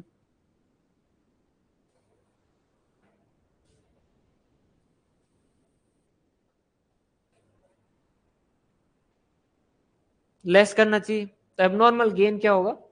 लेस होगा। रीजन क्या है? क्योंकि अगर 950 यूनिट आपने तैयार की है तो ultimately cost per unit calculate करने के लिए आपने क्या कहा, जैसे 1000, ये 100 और ये 950। तो आप या तो कॉस्ट पर यूनिट के लिए क्या करोगे, डिवाइड बाय 900 करोगे। तो वो कैसे कैलकुलेट कर सकते हो? या तो आप कैसे कर सकते हो, 1000 माइनस 100, या फिर आप क्या कहोगे, इस केस के अंदर 50 का जो वो एबनॉर्मल गेन हो जाएगा, तो आप क्या कहोगे, 950 में से एबनॉर्मल गेन हटा दो। ठीक है, क्योंकि अपन इस साइड वालों की ही टोटल कर रहे हैं, ये transfer to next process, abnormal loss और क्लोजिंग WIP। तो ये एबनॉर्मल गेन जो भी होगा उसको अपन क्या करेंगे, लेस करेंगे। तो इसकी जो भी यूनिट होगी वो क्या होगी, लेस होगी। इसकी जो भी यूनिट होगी वो क्या होगी, लेस होगी। क्लियर है? यहां तक की बात समझ आई भाई? कॉन्सेप्ट समझिएगा। बाकी MCQ के अंदर इतना बड़ा क्वेश्चन बनना पॉसिबल नहीं है, लेकिन फिर भी कुछ छोटी छोटी चीजें जिन पे क्वेश्चन बना जा सकता है, जैसे कि नॉर्मल लॉस की क्वांटिटी क्या होगी, 0% होगी। एबनॉर्मल गेन प्लस होगा या माइनस होगा, तो माइनस होगा। ठीक है, अब समझिएगा। अगर हम मान रहे हैं, अब समझिएगा, स्टेटमेंट ऑफ इक्विवेलेंट प्रोडक्शन, अगर हम मान रहे हैं कि फीफो मेथड है, अगर मेथड कौन सा है, फीफो मेथड है, तो इसका मतलब क्या होगा, पहले काम किस पे होगा, फर्स्ट इन फर्स्ट आउट। पहले काम किन के ऊपर होगा, इन 2000 यूनिट पे होगा। सही बात है, पहले जो है वो काम किन के ऊपर होगा, इन 2000 पे होगा।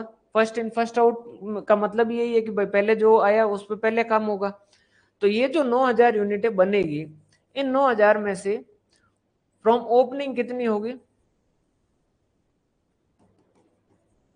और फ्रॉम फ्रेश यूनिट कितनी होगी? ओपनिंग वाली में से कितनी होगी, पहले किसके ऊपर काम करेंगे, इन 2000 पे काम करेंगे। तो ये जो है वो 2000 ओपनिंग वाली पे काम करेंगे, और टोटल 9000 आगे वाले हम ट्रांसफर किए, तो बाकी की 7000 जो कहां से करेंगे अपन, जो भी इस साल हमने फ्रेश इनपुट दिया है उसमें से जो काम करेंगे। अब समझिएगा, ये जो 2000 यूनिट है ये तैयार की है इस साल, टोटल 9000 तैयार किए, जिसमें से 2000 ओपनिंग वाले काम किए, क्योंकि फीफो मेथड इसका मतलब 2000 इन पे पहले काम हुआ है, तो ये 2000 तो ये तैयार हुई। इन 2000 पे पिछले साल में कितना काम हो चुका था मटेरियल के रेस्पेक्ट में, 100%, लेबर के रेस्पेक्ट में 60%, ओवरहेड के केस में 60%। तो इसका मतलब इतना काम हो चुका था, तो अब काम जो है वो क्या हुआ होगा, इससे आगे ही हुआ होगा। तो मटेरियल के केस में 100% काम हो चुका था, तो इस साल मटेरियल के केस में कुछ काम और करने की जरूरत थी क्या? इसको थोड़ा और सही कर देते ना।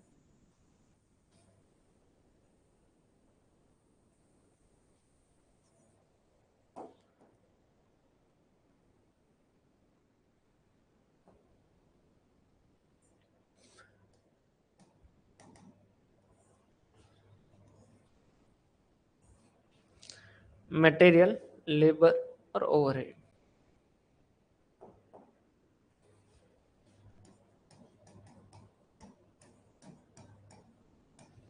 मटेरियल, लेबर और ओवरहेड। ठीक है, नॉर्मल लॉस का तो पहले 0% और 0 यूनिट लिख दो,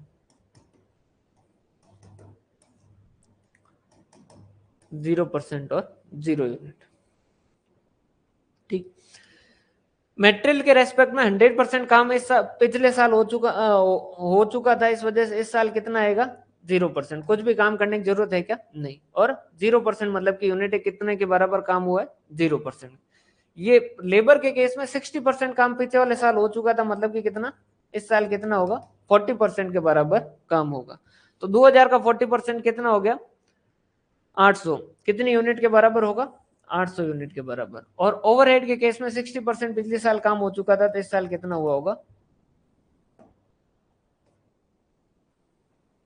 इस साल जो कितना हुआ होगा, 40%। कितना, 800।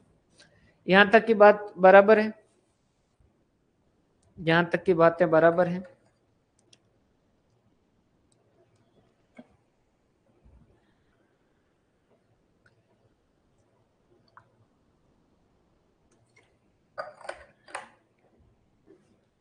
ये जो 7,000 है जो फ्रेश इनपुट पे काम हुआ है, उन पे तो कुछ काम हो ही नहीं रखा था। इन पे कितना काम हुआ है? 100%, 100% और 100%। कितना? 7,000, 7,000 और 7,000। ठीक है। एबनॉर्मल गेन जो है, अब क्योंकि जो है वो ओपनिंग वाली यहाँ पर खत्म ही हो गई, तो अब अपने को चिंता करने की जरूरत है नहीं। एबनॉर्मल गेन जो है वो कौन सी है? कितनी यूनिट है? 800 यूनिट है। जिनका परसेंटेज दे रखा है कि भाई उनके ऊपर कितना काम हो चुका था? 100, 50, 50। कितना काम हो चुका था? 100, 50, 50। 100%, 50% और 50। सर इसमें से कोई ओपनिंग ओपनिंग ओपनिंग वाली जो है सारी 2,000 यूनिटें जा चुकी है, तो अब कोई चिंता वाली बात है नहीं। ये 800, ये 400 और ये 400। क्लोजिंग WIP में जो यूनिट है वो भी कौन सी है? सारी फ्रेश इनपुट वाली है। तो उन पे कितना काम हो चुका है? 100, 70, 70। 100%, 70% और 70%। 1,700 और 700।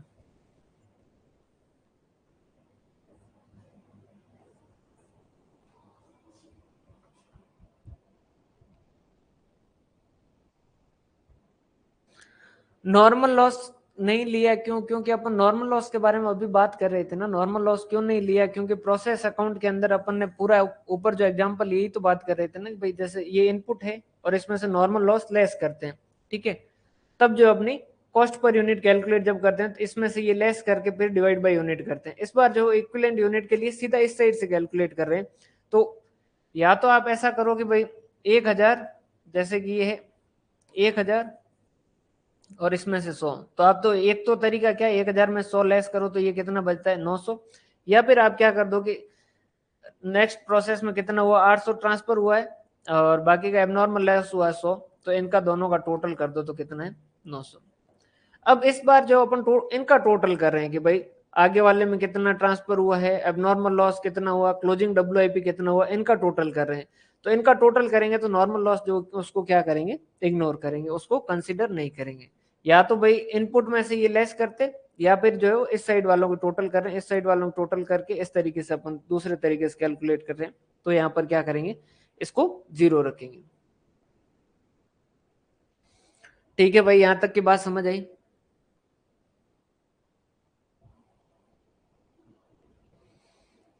ये बात समझ आई यहां तक की? कितना हो गया भाई? 7,000 प्लस 800 प्लस 1,000,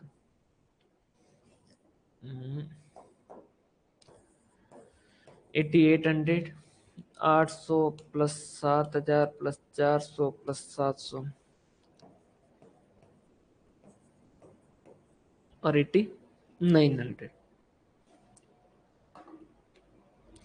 क्लियर है?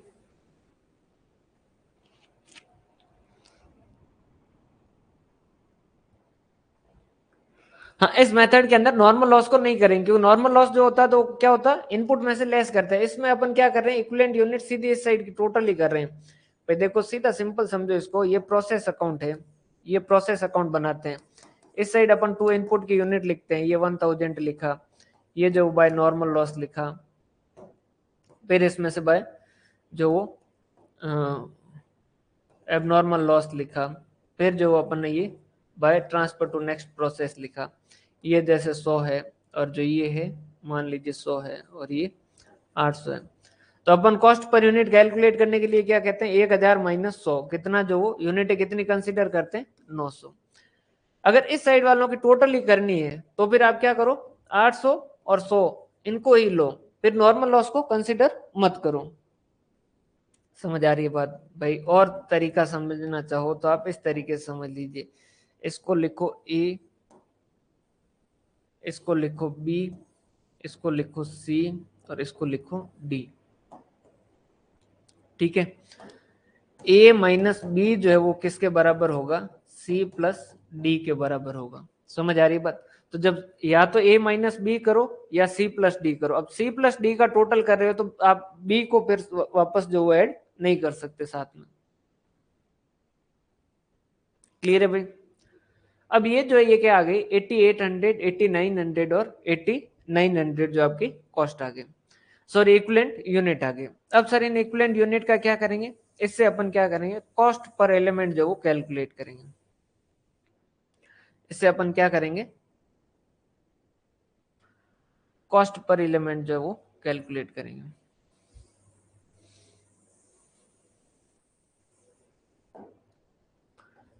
कॉस्ट सेकंड है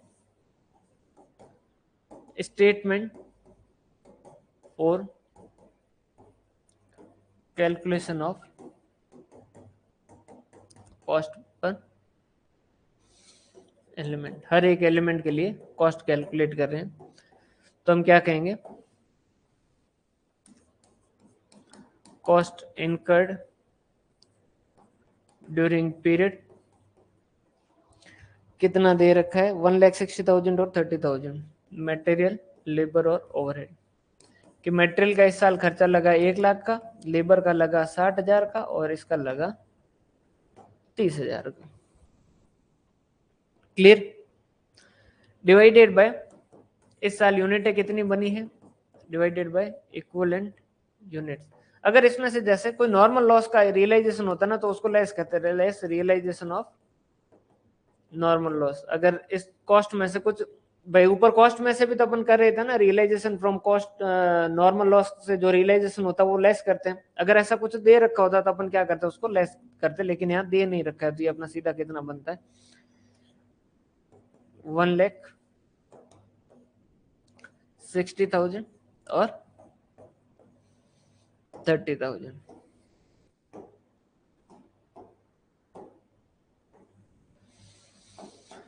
डिवाइडेड बाय इक्विवेलेंट प्रोडक्शन 8800, 8900 और 8900।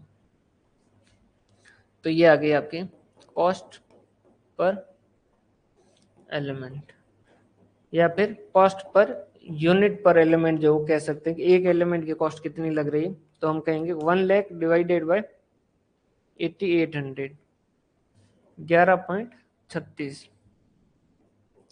11.36, और इसका लग रहा है 60,000 डिवाइडेड बाय 8900, 6.74, और इसका लग रहा है 30,000 डिवाइडेड बाय 8900, 3.37। बिल्कुल भाई, यहाँ तक की बातें आपके छोटे से दिमाग में बैठी कि नहीं बैठी भाई?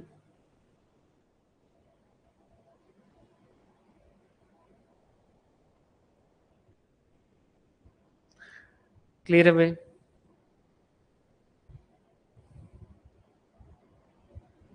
क्लियर है। अब इसके बाद में क्या करेंगे, अपने को तो अल्टीमेटली क्या करना है, प्रोसेस अकाउंट के अंदर ट्रांसफर टू नेक्स्ट प्रोसेस और उनकी क्या करनी है, वैल्यू लिखनी है। अब जो है वो वैल्यू कैसे कैलकुलेट करेंगे, अब जो है जैसे statement for apportionment of cost, अब वो कैसे कैलकुलेट करेंगे, जैसे transfer to next process, material, labour और ओवरहेड। जो यूनिटें नेक्स्ट प्रोसेस में ट्रांसफर हुई है उसमें मटेरियल के संदर्भ में कितनी यूनिटें जो है वो बनी थी, उसकी मटेरियल के संदर्भ में कितनी यूनिटें बनी थी, तो हमने कहा कि 7,000। यहाँ कितनी है 7,800 और यहाँ कितनी है 7,800।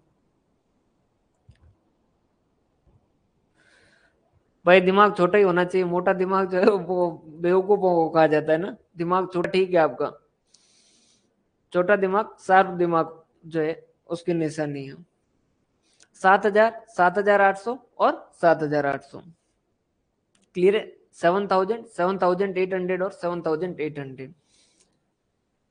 तो मटेरियल के रेस्पेक्ट में कितनी यूनिटों के बराबर काम हुआ है,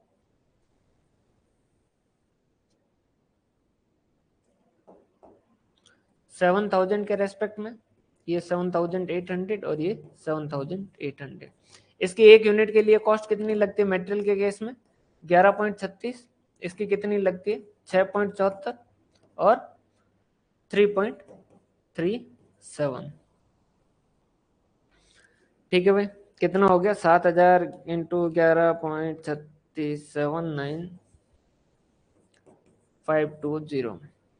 7,800 इंटू 6.74, 52572 और 7,800 इंटू 3.37, 26,286।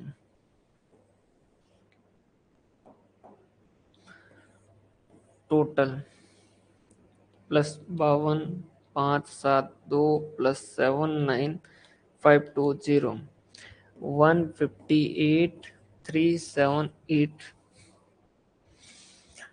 क्या ये अमाउंट हम लिख दें कि जो हमने यूनिटें नेक्स्ट प्रोसेस में ट्रांसफर की है उसके अगेंस्ट में ये अमाउंट लिख दें सीधा जाके?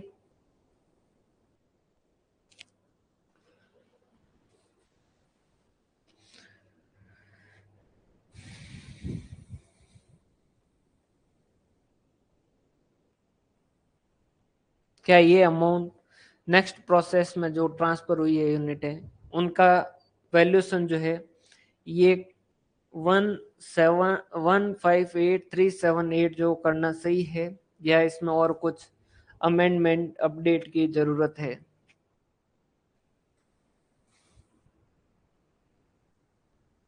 किस चीज की जरूरत है? और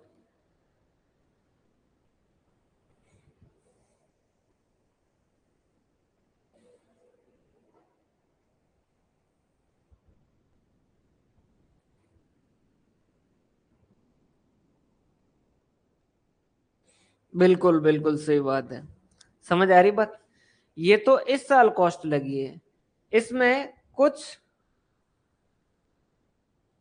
एबनॉर्मल लॉस ऐड नहीं करेंगे भाई। देखो ये तो है इस साल जो इन यूनिटों पे जो 9,000 यूनिटें बनाई है ना, इन 9,000 यूनिटों पे इस साल जो कॉस्ट लगी है ना वो ये है। लेकिन इन 9,000 में से कुछ यूनिटों पे कुछ काम तो पिछले साल भी हो चुका था। समझ आ रही बात? और उनकी कॉस्ट जो वो पिछले साल भी लग गई थी। समझ आ रही बात? जो कि दे रखी थी कितनी थी? 10,000, 6,000 और 3,000। 10,000, 6,000 और 3,000। इतने रुपए इन यूनिट पे, इनमें से कुछ यूनिट जो बन रही थी उन पे इतने पैसे तो पहले से लगे हुए थे। इतने पैसे तो पहले से लगे हुए थे। ये इस साल लगा के यूनिटें तैयार हुई है। तो टोटल इनके ऊपर पैसा कितना लगा है? 19,000 तो इनके ऊपर पहले पिछले साल लग चुके थे।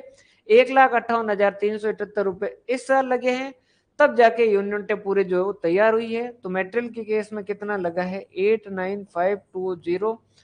यहाँ हो गया 58,572 और यहाँ हो गया 29,286। 167,378। क्या ये बात समझ आई आपको?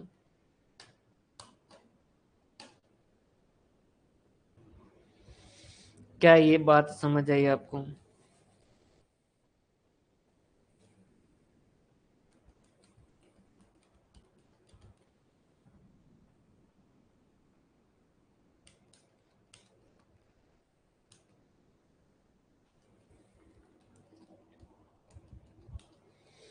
क्लियर है? यहां तक की बातें सही है? समझ आ रही है? ठीक है। अब बात करें, अगर समझ आ गया ना तो फिर इक्विवेलेंट प्रोडक्शन में फिर आपको कहीं दिक्कत आएगी नहीं। एक बार इसको वापस पूरा देख लीजिए फीफो मेथड के हिसाब से। हमने पहले पता किया कि भाई कितनी यूनिटों के बराबर काम जो है वो इस साल हुआ, क्योंकि हमें ये पता है कि इस साल टोटल जो है वो पैसे कितने लगे हैं। मटेरियल के रेस्पेक्ट में 1,00,000 रुपए का खर्चा किया, 60,000 का लेबर के रेस्पेक्ट में किया और 30,000 रुपए का ओवरहेड के केस में हमने खर्चा किया। लेकिन हमें चाहिए कॉस्ट पर यूनिट, एक यूनिट की कॉस्ट कैलकुलेट करनी है। तो हमें पता करना होगा मटेरियल के रेस्पेक्ट में कितनी यूनिट तैयार हुई, लेबर के रेस्पेक्ट में कितनी यूनिट तैयार हुई और ओवरहेड के रेस्पेक्ट में कितनी यूनिटें तैयार हुई। इसके लिए अपन ने क्या किया, अपने को सबसे पहले चाहिए कि इनके रेस्पेक्ट में कितनी यूनिटें तैयार हुई। हमने कहा कि भाई बता फॉर्म तेरे जो है वो मेथड कौन सा फॉलो करते हो तुम। उन्होंने कहा कि सर हम जो है वो फीफो मेथड फॉलो करते हैं, जो सबसे पहले आएगा उस पर सबसे पहले काम करेंगे। ठीक है, हमने कहा ओके कोई दिक्कत वाली बात नहीं, आ जाओ। उन्होंने कहा कि देखो 2000 तो सर हमारे पास ऐसी यूनिट है जिनके ऊपर काम चल रहा है, मटेरियल के रेस्पेक्ट में वो 100% काम पूरा हो चुका है, लेबर के केस में 60% हो चुका है, और ओवरहेड के केस में 60% काम इनके ऊपर हो चुका है। और 10,000 जो फ्रेश इनपुट इस साल जो हमने इंट्रोड्यूस किया, जिसमें से नॉर्मल लॉस हो गया 1200, 9,000 हमने पूरी तैयार करके आगे वाले प्रोसेस में ट्रांसफर की है। अब नॉर्मल लॉस हुआ है 800 का, और क्लोजिंग WIP हमारे पास पड़ी है 1000 यूनिट हमारे पास पड़ी है। हमने कहा ठीक, नॉर्मल लॉस तो अगर जैसे इस टोटल में से होता तो नॉर्मल लॉस क्या करते, लेस करते। भाई 12,000 में से क्या करते, ये 1200 लेस करते, डिवाइड बाई करने के लिए यूनिट कैसे कैलकुलेट करते हैं, total input minus normal loss. लेकिन हमें क्या करना है, इस बार प्रोसेस के सेकंड वाले साइड से अपन क्या कर रहे हैं, टोटल कर रहे हैं। तो उस केस के अंदर अपन क्या करेंगे, यहाँ जितनी भी यूनिट है उनका क्या करेंगे, टोटल करेंगे। तो नॉर्मल लॉस को क्या करेंगे, कंसिडर नहीं करेंगे। तो नॉर्मल लॉस को हमने क्या कर दिया, कहा कि तुम एक तो साइड में हो, 0% 0% 0% करके इसका जो वो हमने इसको साइड में किया। एबनॉर्मल गेन होगा तो वो लेस होगा क्योंकि वो प्रोसेस के सेकंड वाली साइड में है, तो उसको क्या करेंगे, लेस करेंगे। 9,000 यूनिट हमने तैयार की है। हमने इससे पूछा कि ये जो 9,000 यूनिट तैयार की है, मेथड कौन सा है, फीफो है, तो सबसे पहले काम किसके ऊपर होगा, ओपनिंग WIP के ऊपर काम होगा। तो इस 9,000 में से 2,000 यूनिटें कौन सी तैयार हुई है, जिनके ऊपर पिछले साल से काम चल रहा था और अभी वर्क इन प्रोग्रेस में ही पड़ी थी। ये जो 2,000 यूनिट हैं, इनके ऊपर मटेरियल के रेस्पेक्ट में तो पूरा काम पिछले वाले साल में हो चुका है, मतलब कि इस साल इनके रेस्पेक्ट में मटेरियल के रेस्पेक्ट में कुछ भी काम हुआ है क्या, नहीं। लेबर के केस में 60% काम हो चुका है, मतलब कि 40% काम हुआ, और ओवरहेड के केस में 40% काम हुआ, और इतने में ये 2,000 यूनिटें तैयार हो गई। समझ पा रहे बात, इतने में क्या हो गई, ये 2,000 यूनिटें तैयार हो गई।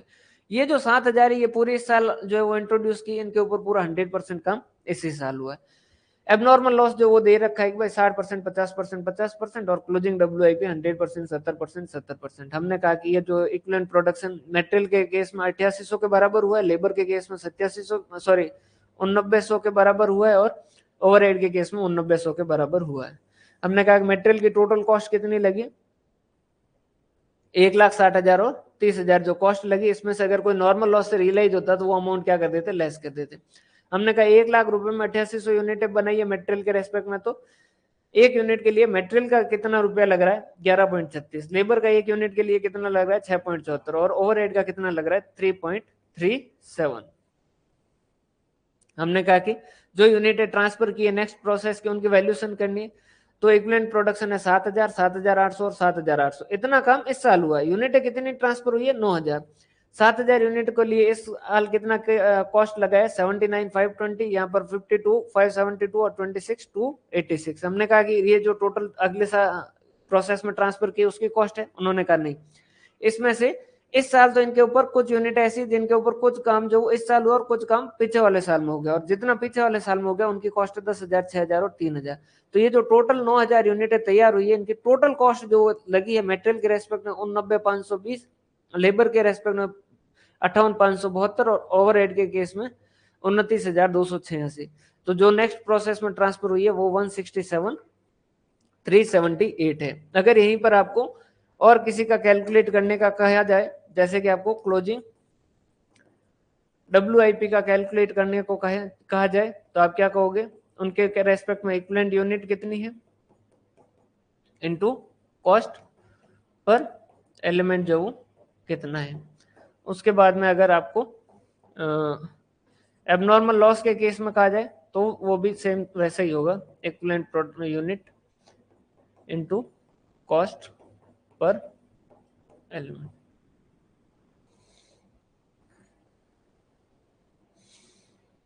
टोटल 178 आएगा, हाँ भाई 150 है, ओके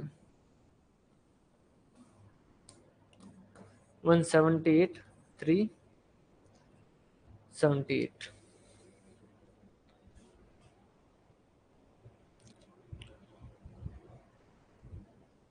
समझ आ रही बात, क्लियर है कि भाई जो 9,000 यूनिट अपन ने बनाई है, इस 9000 में से इतना इन पे इस साल लगा है और इतना इनके ऊपर पीछे वाले साल में लगा है, तब जाके ये 9000 यूनिटें पूरी तैयार हुई है और ये टोटल 378 जो है हमारी टोटल कॉस्ट लगी।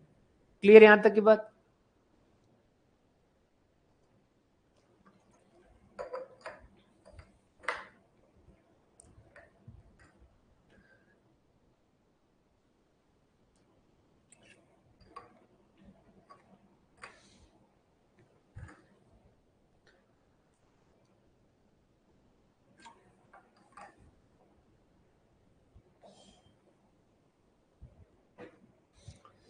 क्लियर है?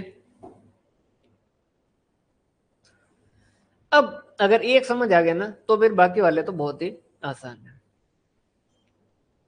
बाकी वाले बहुत ही आसान है।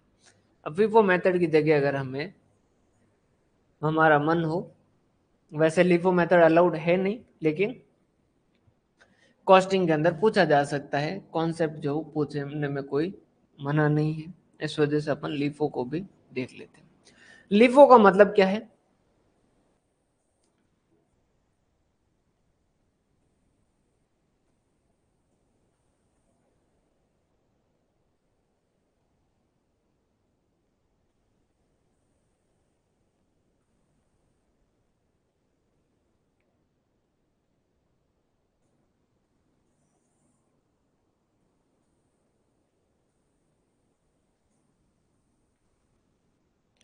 LIFO का मतलब क्या है? लास्ट इन फर्स्ट आउट, कि जो लास्ट में आया है, लेटेस्ट आया है, वो जो है वो क्या होगा, सबसे पहले जाएगा। समझ आ रही बात? जो सबसे लेट आया वो सबसे पहले जाएगा। 10,000 और 2,000, तो सबसे पहले अपन काम किस पे शुरू करेंगे? इन 10,000 पे फ्रेश इनपुट जो है इनके ऊपर जो काम शुरू करेंगे। 1200 जो है नॉर्मल लॉस जो भी है उसका क्या कर देंगे अपन, वही 0 0 और 0, इसमें तो कोई चेंज है ही नहीं। ठीक है,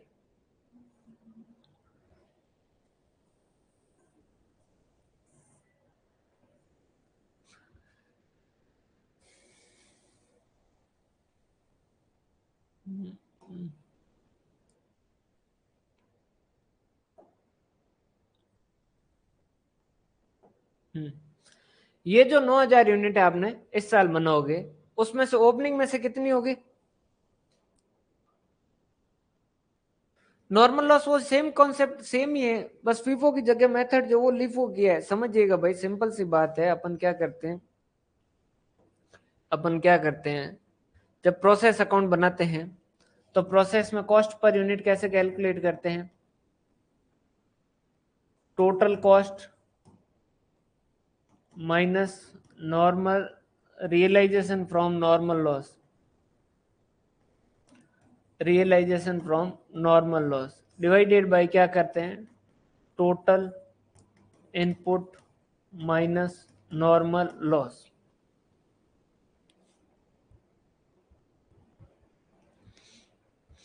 समझ आ रही बात भाई? उसमें से क्या करते हैं, नॉर्मल लॉस जो वो लेस करते हैं।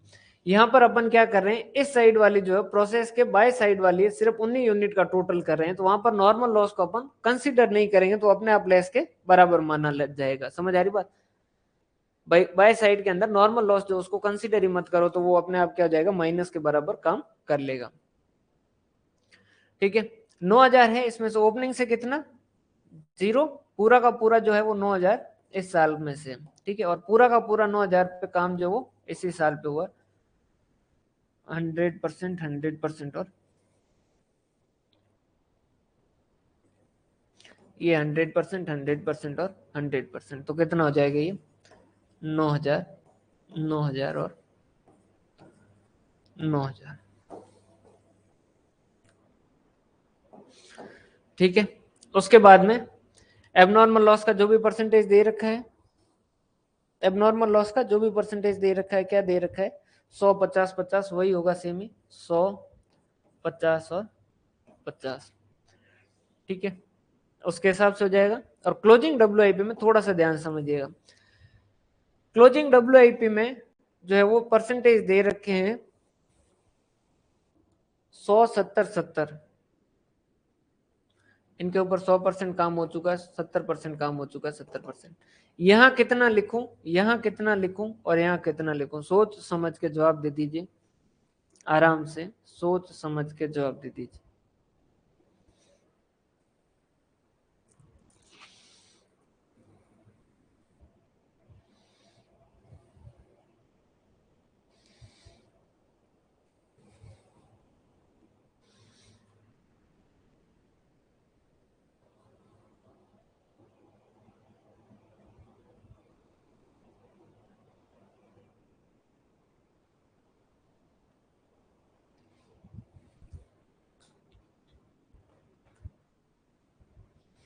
दे रखा है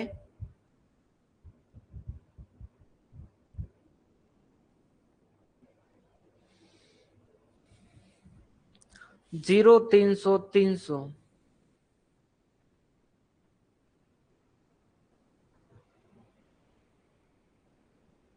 क्लोजिंग WIP 70। एक बार आराम से वापस सोच लीजिए।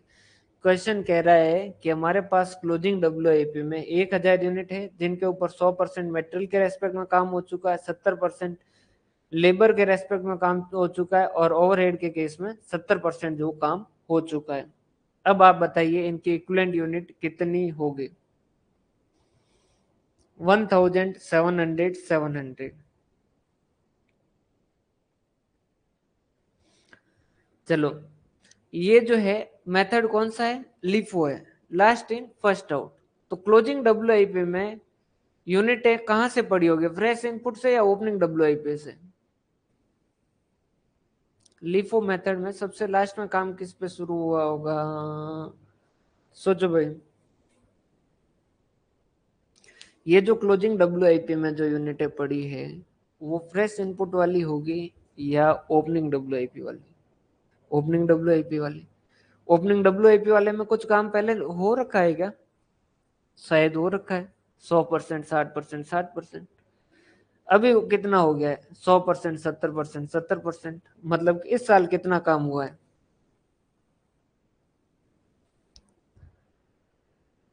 मतलब इस साल कितना काम हुआ है? अब जवाब दीजिए।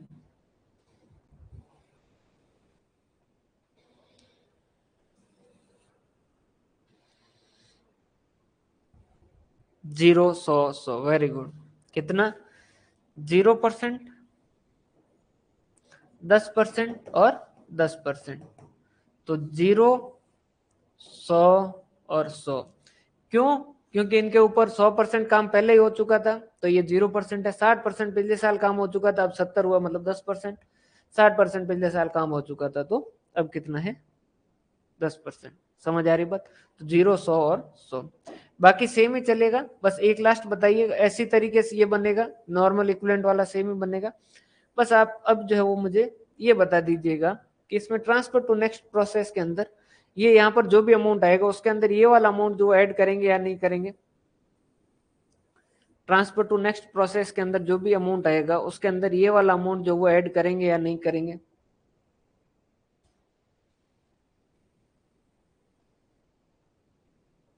नहीं करेंगे। समझ आ रही बात? क्योंकि यहाँ पर ओपनिंग WIP वाली यूनिट है ही नहीं, तो ये ऐड होगा ही नहीं। सीधा जो इनके जो भी रेट आएगी उनको क्या करेंगे? मल्टीप्लाई करेंगे। और मल्टीप्लाई भी कितने से होगी? इक्विवेलेंट प्रोडक्शन पूरा का पूरा फ्रेश से ही है, तो कितना है यहाँ पर? तो जो भी अमाउंट आएगा उसका कितने से? 9,000, 9,000 और 9,000। ओके। ओके। अब अपना आता है लास्ट जो है वो मेथड, जो कि सबसे ज्यादा यूज भी होता है, ज्यादा लॉजिकल भी है, ज्यादा अच्छे से बात भी करता है, तमीज से बात करता है। अब इस मेथड का नाम जो है वो है एवरेज कॉस्ट मेथड।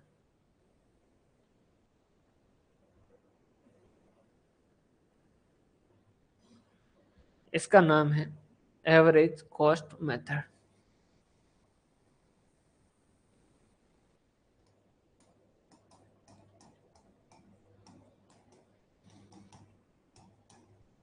इसने आके पूछा कि ये फीफो और लिफो जो वो इतनी सारी कैलकुलेशन करवा रहे हैं, ये बात करते हैं भाई। अगर लगातार कई सालों तक इन्हीं से बात करोगे तो फिर यही बात करेंगे। क्लियर है। एग्जाम तक जो है आपको भी इन्हीं से बात करनी है। एग्जाम के बाद में जो भले इनको आप बात करें नहीं करें, लेकिन एग्जाम तक आपको भी इनकी बातें सुननी है। अब देखो इसने क्या कहा आते कि ये जो है वो लिफो और ये जो वो सारे नाटक कर रहे हैं, इतने कैलकुलेशन परेशान कर रहे हैं सबको, क्या है इनकी दिक्कत क्या है, इनकी जो वो दिक्कत क्या है। उन्होंने कहा, अपन ने कहा कि भाई इनको जो क्या है ये इक्विवेलेंट प्रोडक्शन कैलकुलेट करना, और उसमें इनको जो है वो काफी सारी कैलकुलेशन करनी पड़ती है। हमने कहा कैलकुलेशन क्यों करनी पड़ती है। उन्होंने कहा देखो बात ऐसी है कि 2000 यूनिट है तो ऐसी है जो ओपनिंग डब्ल्यूआईपी है,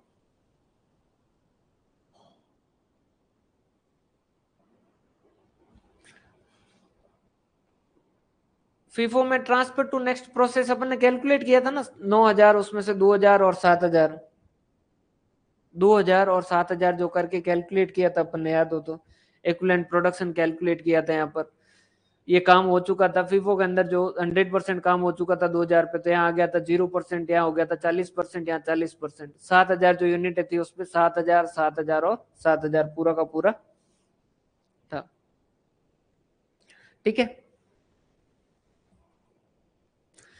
अब समझिएगा एवरेज कॉस्ट ने कहा कि ये जो है वो इनकी लड़ाइयाँ क्यों चल रही है, फीफो और लीफो की लड़ाइयाँ क्यों है, ये दोनों क्यों लड़ रहे हैं। उन्होंने कहा कि भाई फीफो जो है वो कह रहा है कि पहले काम ओपनिंग पे हुआ, और लीफो जो कह रहा है कि काम पहले ओपनिंग पे नहीं होके फ्रेश इनपुट पे हुआ। कोई नहीं, होता है इसमें, कोई चिंता वाली बात नहीं। ये थोड़ा कॉन्सेप्ट है कॉम्प्लिकेटेड, हर किसी को एक बार जो डाउट होता है एक बार क्वेश्चन वापस देखोगे फिर ही आपको जो इसमें पूरा अच्छे से जो है वो क्लियरिटी आएगी, तो इसकी चिंता मत करो। अब समझिएगा, और एक दिन खुशबू जी, आपका खुशबू का मैसेज आया था उस वक्त जो वो बात हुई थी, हमेशा याद रखना अगर कंफ्यूजन होता है ना, तो हमेशा एक बात याद रखना, जो इंटेलिजेंट होते हैं जो होशियार होते हैं उनको हमेशा कंफ्यूजन होता है। आइंस्टीन वगैरह के जब आइंस्टीन वगैरह जो है उनके बाल बिखरे हुए और ऐसे फोटो देखते हो क्यों, क्योंकि वो इंटेलिजेंट थे, इस वजह से उनमें कंफ्यूजन था। तो अगर थोड़ा बहुत कंफ्यूजन हो तो अपने आप को समझिएगा कि अपन जो है कुछ एक्स्ट्रा ऑर्डिनरी।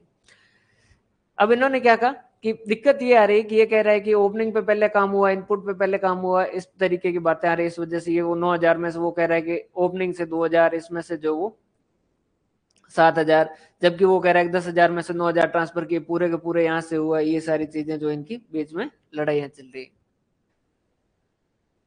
एवरेज कॉस्ट ने कहा कि सारी दिक्कतें हो क्यों रही है। हमने कहा कि क्योंकि ओपनिंग पे 60, ओपनिंग डब्ल्यूआईपी पे 100%, 60%, 60% काम हो चुका है।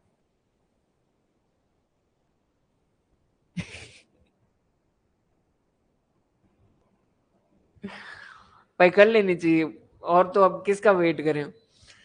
समझ आ रही बात।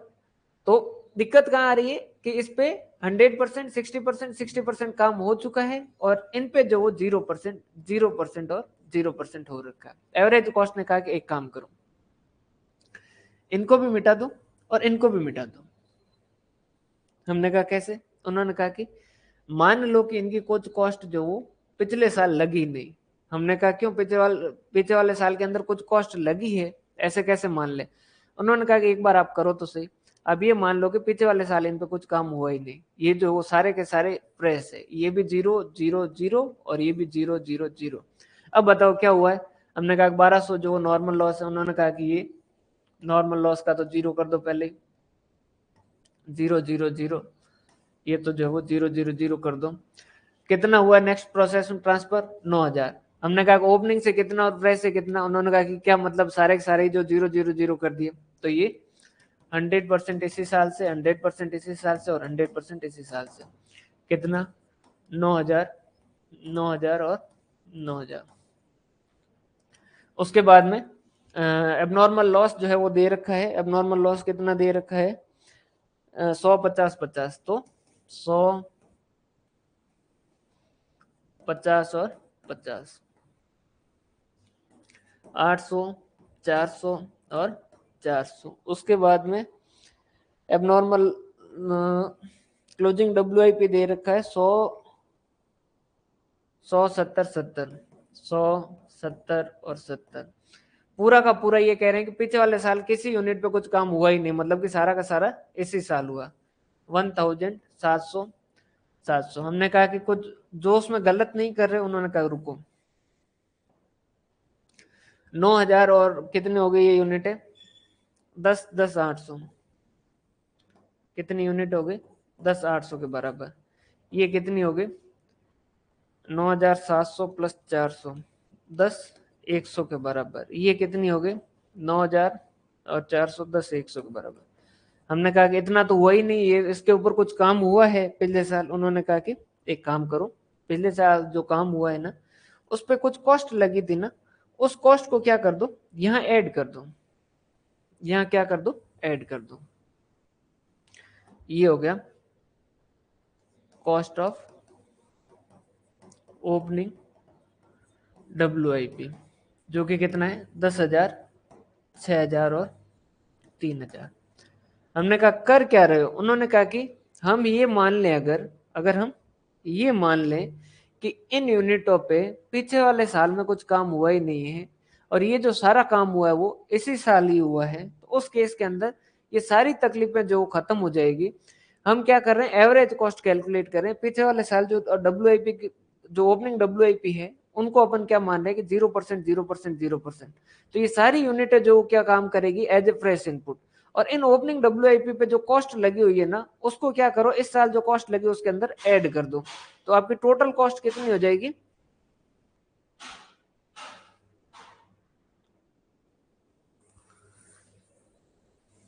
टोटल कॉस्ट जो कितनी हो जाएगी 1,10,000 और ये हो गई 66,000 और ये 33,000। और इतने में यूनिटें कितनी तैयार हुई है, इतने में यूनिटें तैयार हुई है 10,800 10,100 और 10,100। 10,800 10,800 10,100 और 10,100। समझ पा रहे हो बात क्या ये, इससे आपकी कॉस्ट पर यूनिट आ जाएगी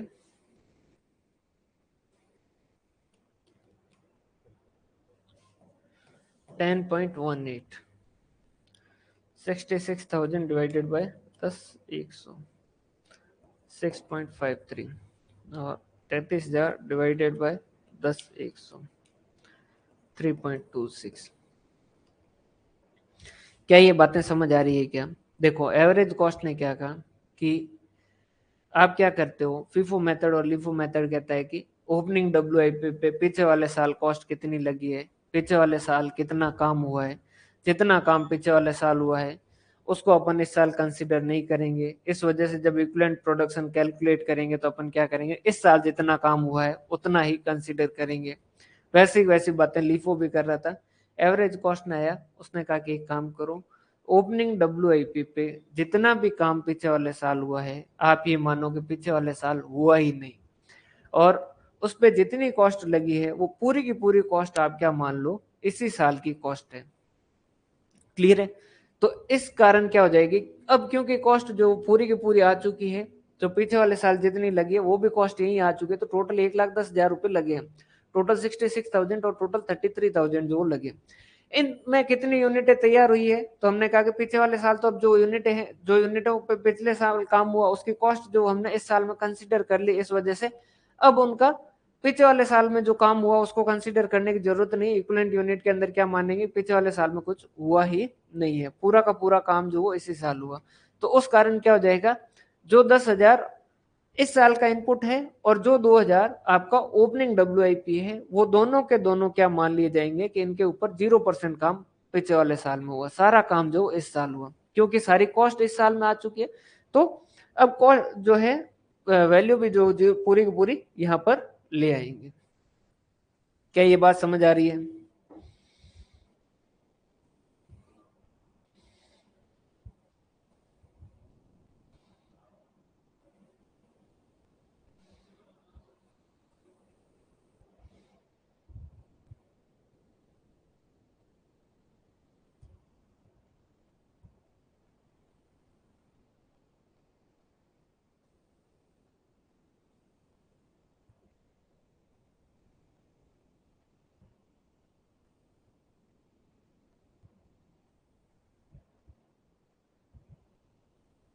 क्या ये बात समझ आ रही है? क्लियर है? तो भाई यहाँ तक का जो है वो एक बार देखिएगा। अभी मैं पूरा वो पीडीएफ तो अपलोड नहीं कर पाऊंगा, लेकिन ये वाला जो इक्विवेलेंट प्रोडक्शन वाला है, इसके पिक्चर जो है वो फोटो खींच के मैं व्हाट्सएप ग्रुप के अंदर अभी भेज देता हूँ, तो आप इनको एक बार वापस देखिएगा। कल मॉर्निंग वाला सेशन नहीं रहेगा, अब जो अपन कल इवनिंग के सेशन के अंदर मिलेंगे। कल सुबह मुझे थोड़ा काम है। क्लियर है भाई? तो एक बार इस इक्विवेलेंट प्रोडक्शन वाले एग्जांपल को एक बार वापस से जो वो देखिएगा।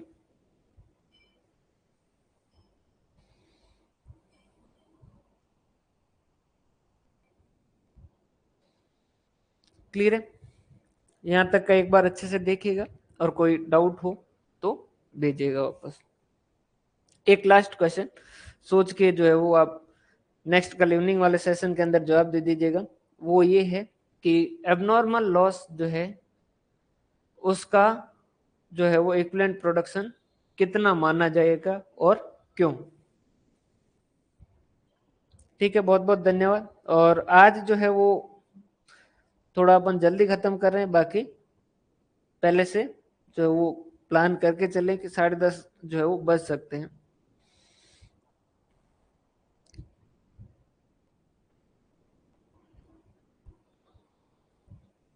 क्लियर है? तो बहुत बहुत धन्यवाद। बिल्कुल 100% सही है भाई, है ना? बहुत बहुत धन्यवाद। हंसते रहें, मुस्कुराते रहें। मिलते हैं अपन कल इवनिंग वाले सेशन में ना।